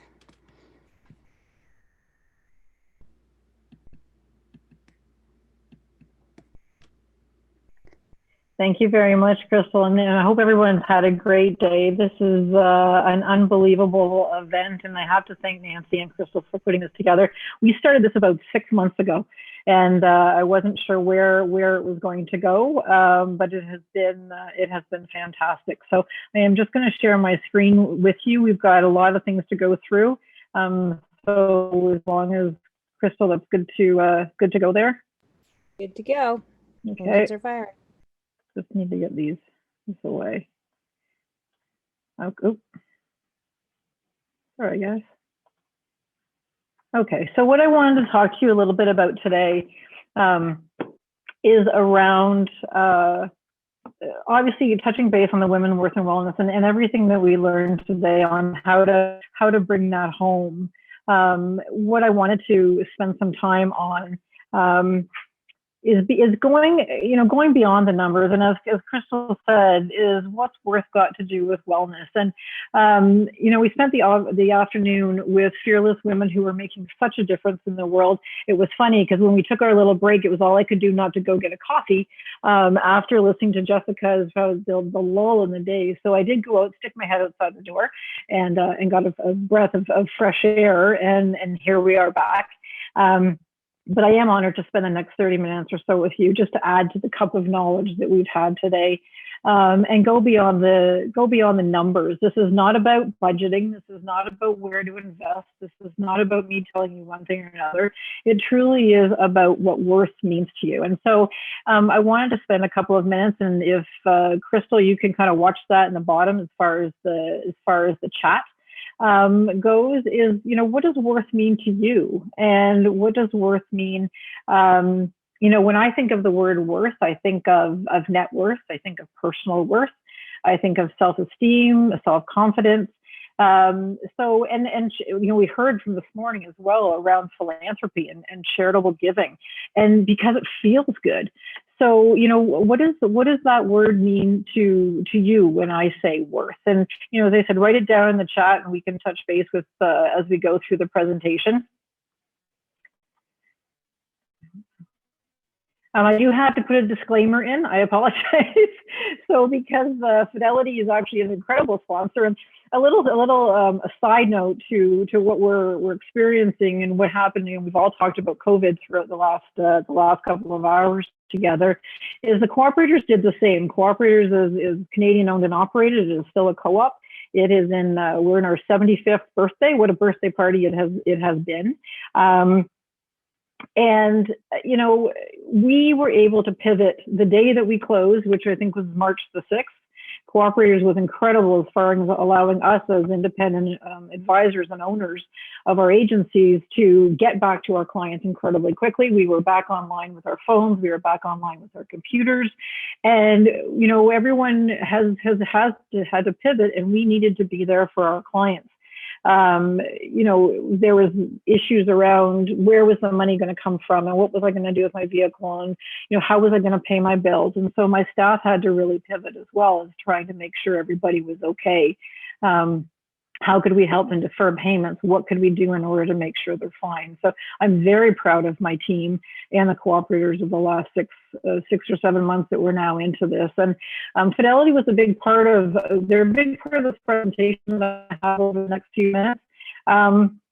I also am very strong when we talk about fearless women. Abigail Johnson is the chairman and CEO of Fidelity, and their commitment to women fund managers, women as far as a team and going through the C-suite, but also as a women financial advisor. We are still a minority in the financial advising side, and so I wanted a team that had my back, and Fidelity is definitely one of those. And I'm very proud that they are also very strong in philanthropy, and throughout COVID, and part of my journey as an advisor is I also like to give back. And so Fidelity has been very generous in order to help me do a donation for the Meaford Public Library. When COVID hit, I was able to pay it forward and take care of a lot of the Meaford staff with dinners to go home. My agency was allowed to also take care of, we did a virtual run with the Meaford Hospital. And so it's a matter of, we'll talk about it in a little bit, but what charities of choice do you choose? So the agenda in the few minutes together is I'm going to walk you through a little bit around minding the gaps. Men and women are differently, we think differently, we invest differently, we save differently. So I just want to give you some context before we move forward. I am going to make you work. We'll keep you on your toes for the next 25 minutes. Then I'm going to talk to you a little bit about your story and your future, and what does that look like, and how to create the vision. It doesn't matter if you're 25 or 75, your story changes, and how do you own that change, and what do you do with it, and how are you prepared for it? going to take you a little bit around behind beyond the numbers. And that really goes back to how we started this day on how does your plan, how does your financial plan tie into your charitable giving plan? And when we listen to the Women's College of Health, as well as when we Susan spoke to us about philanthropic leadership. I'm hoping to tie everything that we had this morning into that, so you can go forward with a strong plan and some ideas. And as I said, we can't do any of this without doing some work. So get your pen and paper, and we're going to have fun over the next few minutes. I have a lot to say, so you're going to see me look to the side because I've got notes. So we're going to start off with kind of mining the gaps and understanding the difference in gender. But I do want to make a point here. Is I have been researching some of this for the last, good 6 months, and how I've built my practice around taking care of women. But there was one thing that was really definite to me, and something that I'm very strongly interested in and want to deal with, is around the LGBTQ community. We're committed as some cooperators for diversity and inclusion, and even, when Helen were talking about ageism, all of that is included. So when I'm looking at financial planning, and we're looking at you building your story and building your future and building your philanthropic story on that, is I do want to acknowledge that, and that's something we can, that's for another day, another topic, but it is very important to note that there are differences in everything that we do. So I do want to walk you through mining the gap. So we'll start with the education and work perspective. I'm sure you all know Malala, but what I kind of wanted to touch base on this one is, we do know that Canadian women have more university degrees than ever before. She's a perfect example of, advocating for women's education. But, what are we going to do with that? And that's really what I'm, finalizing today with, is we have so much fearlessness and we have so much power as women and leadership. And what can we not only do to change our story, but help the generations that are coming after us? So there is an education gap. It is, I'm not going to say it is closing. We are obviously, more women are going to university and to colleges than men. But as far as the key takeaway in the graph that I'm showing you, which is a lot of info, but women are still overrepresented in the lower paying careers and underrepresented on the STEM side. I'm not here to tell you to get women to change their careers. It's a matter of educating and understanding where we're going. But the biggest thing is, when you have your advisor and you're dealing with your plan and you're looking what that goes to, you plan it accordingly based on what your education is. I'm very proud to say that I have a daughter who is, believe it or not, during COVID, she is teaching 21 grade ones all online. So if that's not fearlessness, I'm not quite sure what is. But it's working with her as a perfect example of, okay, your income is different, so what is this going to look like moving forward? We also are keenly aware of the gender pay gap. So, right at the moment, we're looking at not only the pay gap of earning 87 cents compared to our male counterparts, but we also have different things where we come and go out of the workforce. So whether it's maternity leave, we're looking after our parents, whether it's our own personal health, there's many things that need to be factored into your plan and where you want to go, and how do you write your own story, and how do you write your own future. These all have to be in there. And it's important just to note as we're going to build the next few minutes. So moving on to savings and investing, and I had to put this up here. So this is the Wall Street Fearless Girl. She now has an incredible lace collar for RBG that was just put on the last week or so. But I'm not sure if you all know where the Fearless Girl actually came from. So it was actually commissioned by an investment firm, which is State Street Global Advisors. It was there to do some advertising around gender diverse companies and around that had women as CEOs in those leadership in those companies that we were looking to invest in. And on the statute specifically, the quote is, and I'll read it, is "Know the power of women in leadership, and she," which is in capitals, "makes all the difference." with she being both descriptive and it's actually the fund's NASDAQ symbol. So, when I think of fearlessness and I think of women, I think of the little girl on Wall Street and how much can we do to for her to be proud of us going forward. So I want to move on as well to looking at some of the savings and the investing gap. So it is what it is. And as of right now, we do not save as much as men do. And so what does that mean to us? So how do we make sure our plan is going to account for this? And how do we make sure that we're okay? Some things to factor in as well is around funding your retirement lifestyle. So where is your money coming from?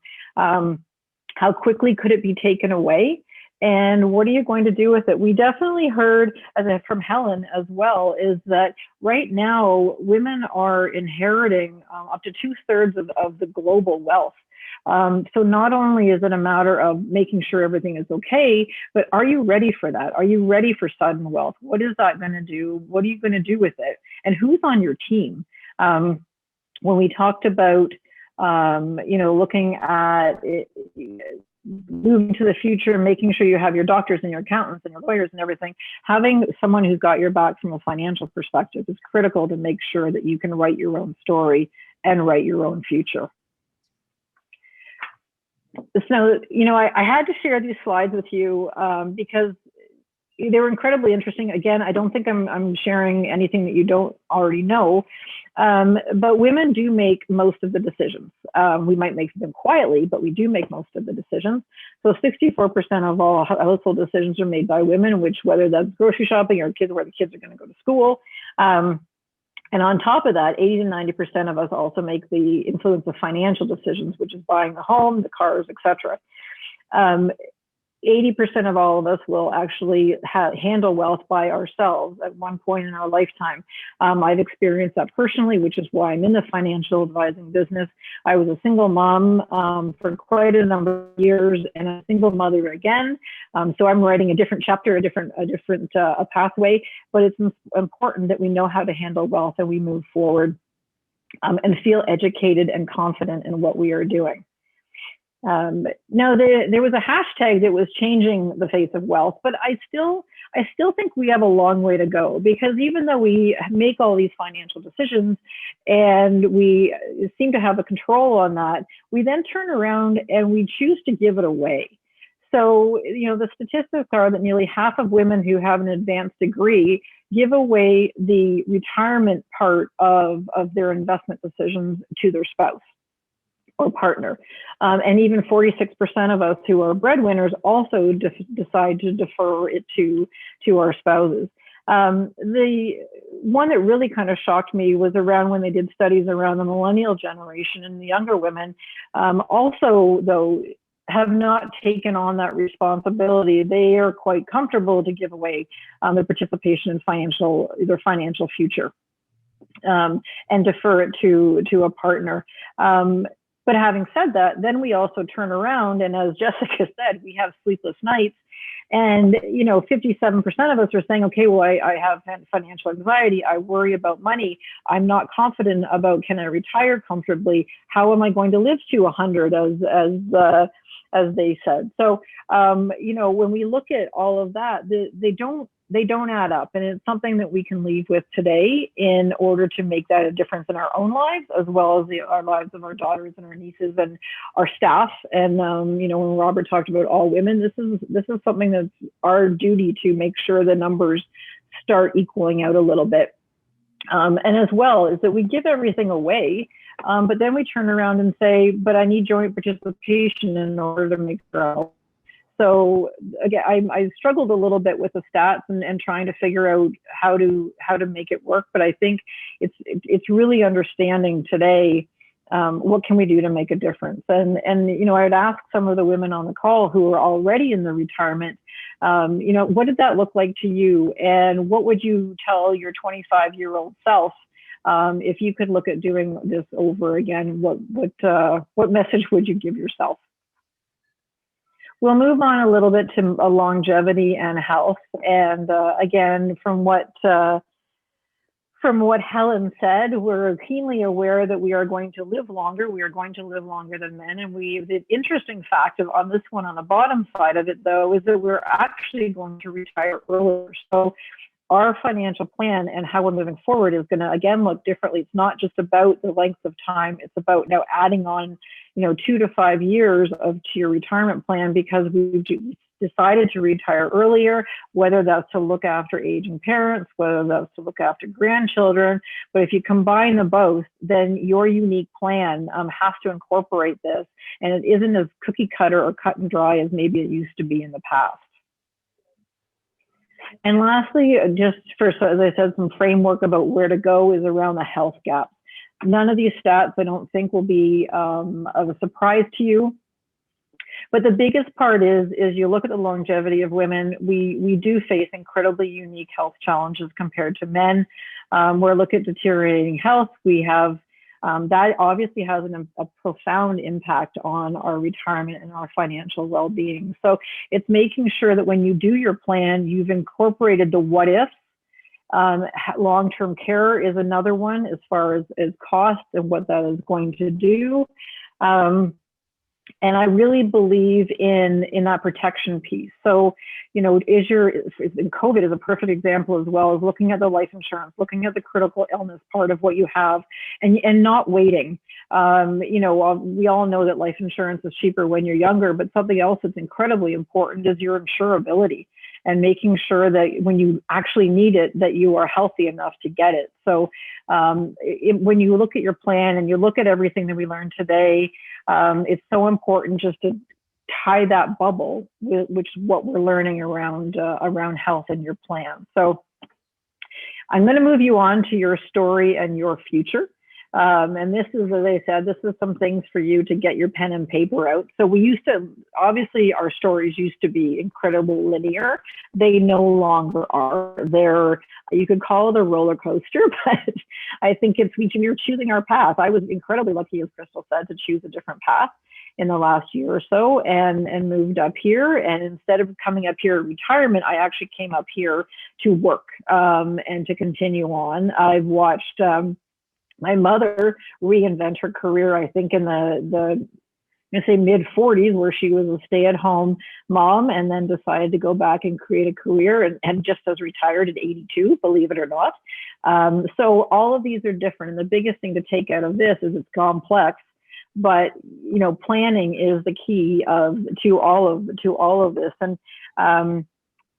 one of the quotes I actually read this morning was, if you are persistent, you will get it, but if you are consistent, you will keep it.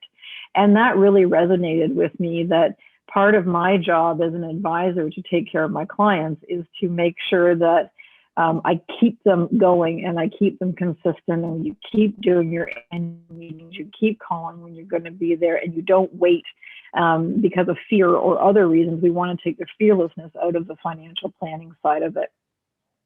So when we look at kind of, when you're starting to write your story and your future, what do women want? And these were some things that came up with the research that I did, but, write down again in the chat as far as, what do you want, and what is your story going to look like? And what are some things that you think about, whether it's today or whether it's in retirement? So COVID has given us a perfect time to reinvent ourselves, whatever that may be. Do we want to go back to school? Do we want to be an entrepreneur? What part of that is going to, is your life going to look like? And how do we write that? So once you have that piece, I spent some time on this, Nancy, the ignition stage of that. So, what starts your engines? And one of the best ways I find to motivate my clients, it's not about how much you need in your retirement, but rather what retirement is going to look like. And what does it look like now? So, and how can we make those changes? So, how do you want to spend your day? How do you want to live? Who do you want to live with? How much do you actually want to travel?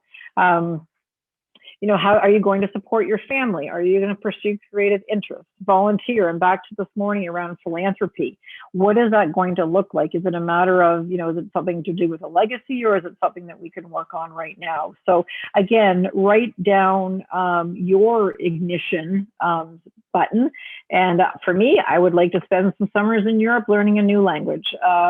We all have our different things. I'm not a grandma yet, but that's going to be something that's exciting. And so the biggest thing is writing it down so we're prepared when it does happen. Now I'm going to make you have a little bit of a reality check, and it's great to do. And I don't want to call it blue sky thinking, but you do start with your wish list, and then now what can we actually do? And so, some of the questions to think about around how much do you spend a month, how much debt do you have, how can you build that plan, the one you want, based on realistic numbers and the right part of doing that. And as an advisor, that's our guidance in order to take the reality check and take the blue sky thinking and marry the two and make it work for you. Honestly, the biggest and scariest one that has happened during COVID is, as an advisor, we're pretty well consistent on making sure that you have 3 to 6 months saved. I don't think that's not enough anymore. And so I'm in the process of working with clients on changing that and adapting and looking at 12 to 18 months. And that's something that I would recommend anyone that is on the call today. Go back, look at where you're sitting, look at what things look like, consolidating investments, reducing debt. COVID is not a perfect example as far as, our health and our immortality around that. Our mortality around it is what does your financial health look like? And that was what today, is about, as well as adding that worth and to your wellness. Because if we don't have that, then all of what we learned today isn't going to work. If we break part of that circle, especially around the sleep part of it, then we're not really going to be truly healthy.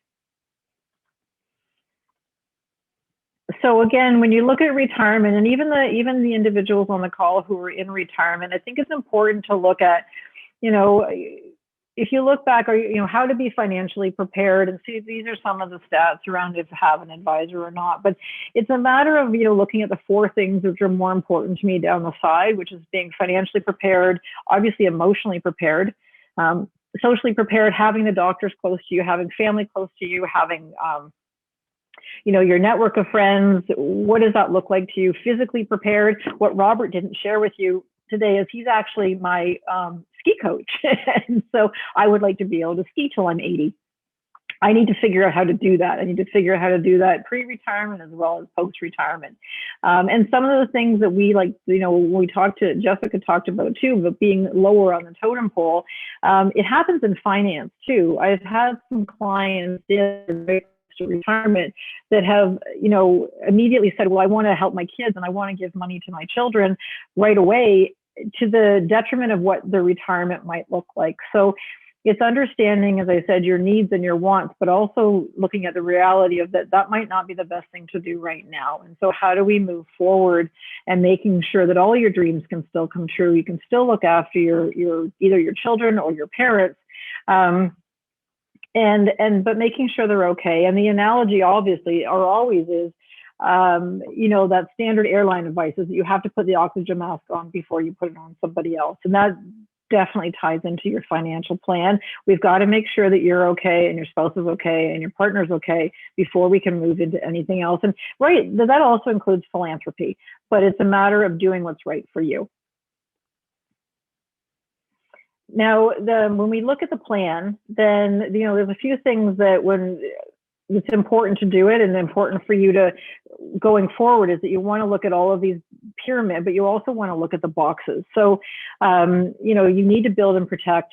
That was helping us during COVID is around the wills, the life insurance, the tax-free savings, having your money accessible to you is so important before you even save. And then you move up to that. And then obviously it's the optimization of this, but using this pyramid as a way to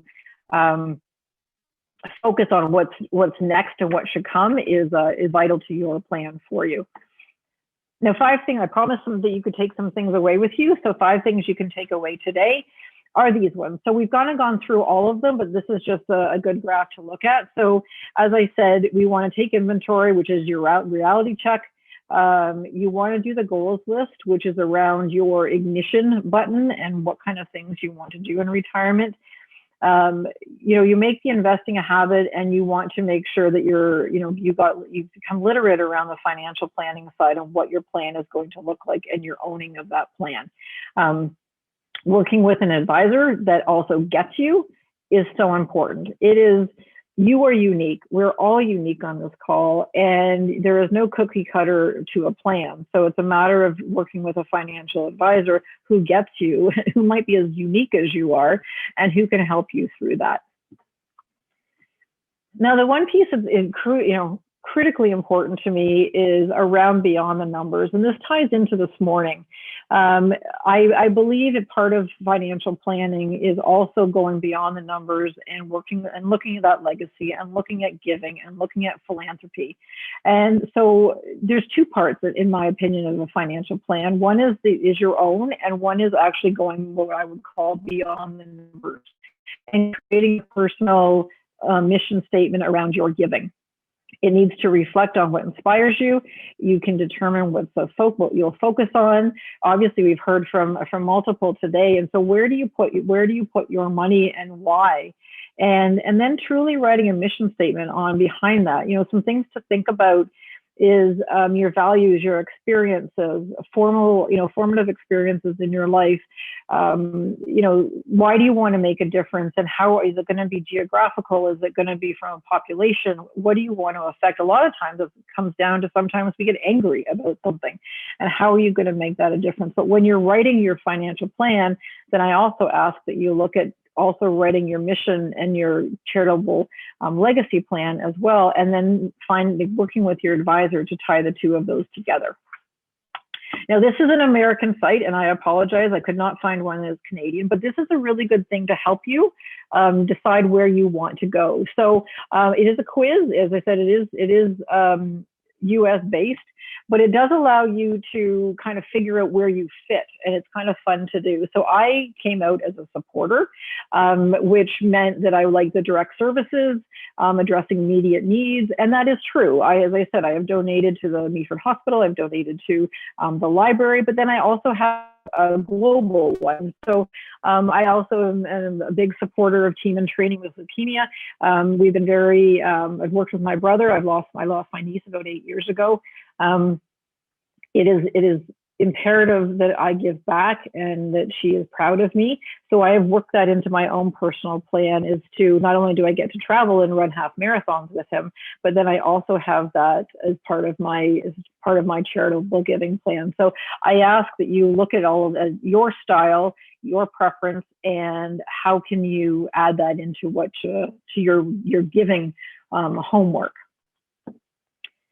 Once you've done all that, then we're back to that doing the work and creating an action plan. So you need to do the research. You need to research the charities that you're thinking about. You need to look at their programs. You need to look at the goals that they're going, and do they align with you? Your financial advisor can definitely help you look at the ones that you like and to get more research. We've heard some incredible ones today as a starting point. So, but that's where you would start. And then it's around deciding on, how do you want to help? Is it your time? Is it your talent? Is it your skills? And the financial is just a small piece of that. But you would then work with your advisor around, how do you budget? Do you do short-term or long-term goals? Do you have a stretch goal? Is it legacy, or is it something that you want to do now? So you need to look at all of those pieces in order to make that dream and make that the giving that is so important, and the feeling good part of it, we want to make that a reality. So, committing to that action plan after you've identified it, and even today on that sheet of paper that's beside you or in the chat, it's like I've literally written, this year I will do X. And during COVID, it was the same thing. It was like, in the next 3 months, I will make sure I have taking care of my staff. I have taken care of some of the people in Meaford. I have reached out to make sure everyone is okay. It's something that we also did at the office is when this all came down, we do have an older demographic. We called all of our clients over 70 and anyone that we knew that was single, just to make sure they're okay. And that's just part of the giving plan and the legacy that you can do going forward. So, some things to think about when you're setting up the plan and you're setting up the different things you want to do is there's two big factors, and we did hear about it this morning from Susan as well around philanthropic leadership, is there's either giving now or there's giving later. And, it's a matter of just, or both, which is even better. And how does that affect your family? How does that affect you? How does that affect obviously the charity that you're thinking of giving it to? So this is just a high level of some things to think about. The most important part about all of this is making sure that it's strategic, and you look at your own goals, and then you marry it with some of these ones. So I don't want to get into a lot of detail on these. It's just giving you some food for thought. If this is part of what you really want to do, and they said it would be so important to look at what Women's College of Health is doing, as well as everything in your backyard. It's important. The giving later as well is, working that in around, we've also always heard about kind of, you take out the checkbook, or you do it with a life insurance policy at the end of your life. So there's multiple different ways of doing that. But then we also obviously have the piece of, making sure my family is okay. So it's working with an advisor that understands your fearlessness and understands where you want to go, and making sure that it is a reality. So I'm going to kind of round it up with this puzzle that I think we've done a great job as far as putting that together today. And we mentioned earlier that all women are different. We're all painted with a different brush. We all have different life events. We've written different stories, and it's the biggest thing about it is making sure that the finance piece and the planning piece of it is done in a way that there is no surprises. I would say that COVID was a huge surprise for all of us, but we've been able to learn from it. And my big question to you is, what are you going to take from it, and what are you going to change? It's time for us definitely to take control of our finances. And you're juggling careers. Like we heard from Jessica, has 3 kids at home. As I said, my daughter's, teaching 21 grade 1s online. You juggle all that in the personal space, and sometimes we get pushed down below that. I'm going to say, put the plan at the top of your list, so then we can, as we said to Crystal before, you can put fun into finance. And you'll get that by making sure that your plan is strong and it works and it can ride the roller coaster. So thanks to all of you for being here today. I am so proud to sponsor this event. It means a lot for me that Nancy has done such a good job at getting speakers, and I wish you a great afternoon. So thank you, Crystal.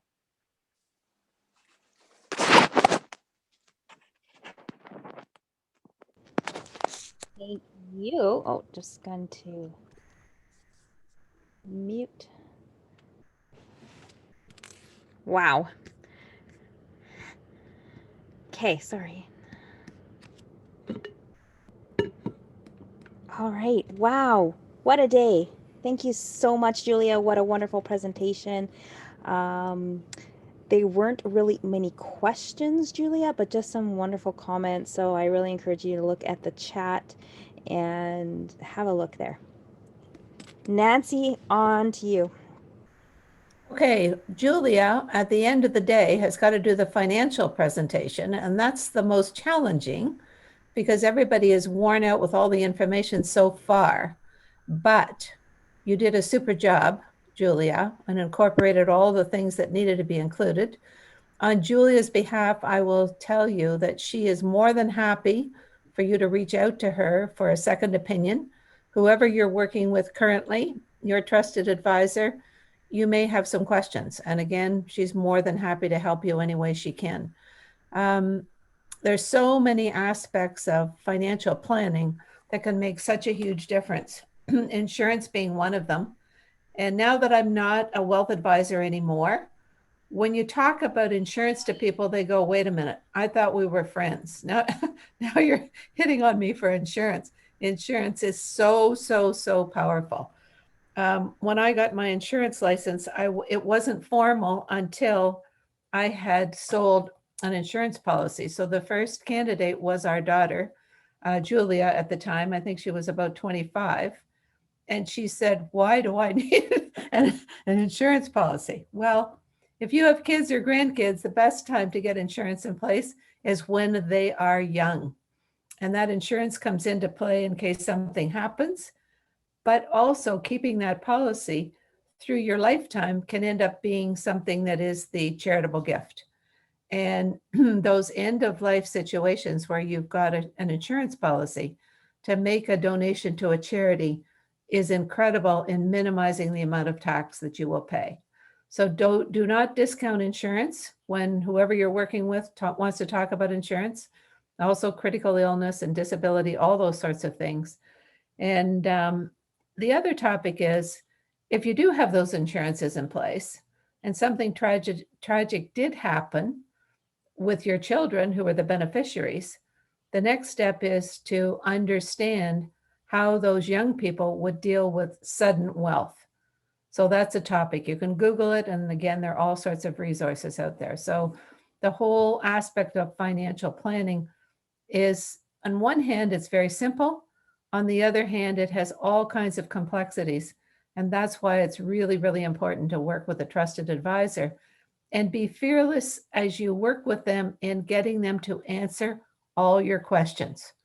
Often people think they should know. Well, guess what? I don't know. Help me understand how this works. Help me understand why this is really, really beneficial. I was delighted to meet Julia probably about 8 months ago. And I'm just so happy for her being in Meaford, and so happy. The practice that she took over was from a gentleman who'd been there for 25 years. And her practice includes the farming community, as well as locals who've been living there, as well as lots of people moving in. So given that she's licensed and works across, I know clients said Kitchener-Waterloo has lost her, but of course, we're welcoming her in Southern Georgian Bay. By all means, reach out. So thank you again, everybody, for coming and joining us. It's interesting how people refer to the morning and the afternoon. It's all been the afternoon. It just seems that it's been a very, very long session. And I know lots of information, but I really did want you to hear about all that's going on in Women's College Hospital. It's like a hospital like no other. It isn't like a hospital where you heard the story. And so we will send a summary of all the contacts so you can reach out to them. We also want your feedback, and we're just going to make it really simple. Just tell us what you liked, how we can improve, what should we do differently, and what other topics you might like to see us cover. Okay, so that's it. Crystal, did you have any final comments? There's Julia. Hi, Julia. Thanks, Nancy. Thanks for allowing me to sponsor today. It was fantastic. You did a super job. We're all in this together, right? Where did Crystal go? Did she Be fly back to fearless. Edmonton? No, I'm here. There she is. I just let you have the show. This is your show. This is amazing what you put together. I am so inspired by the speakers today. It's been wonderful. We couldn't have done it without you, I'm telling you. Doing your own dental Yes. work or your own mechanical, whatever. So a big, huge thank you to Crystal. Hooray. Thanks, you. everyone. I'm that tech geek nerd. Loves it. Have a great afternoon. Have a great rest of your day, everybody. And information. Bye now. And you got 3 minutes to spare. There we go. Go have some wine from Robert. Good idea.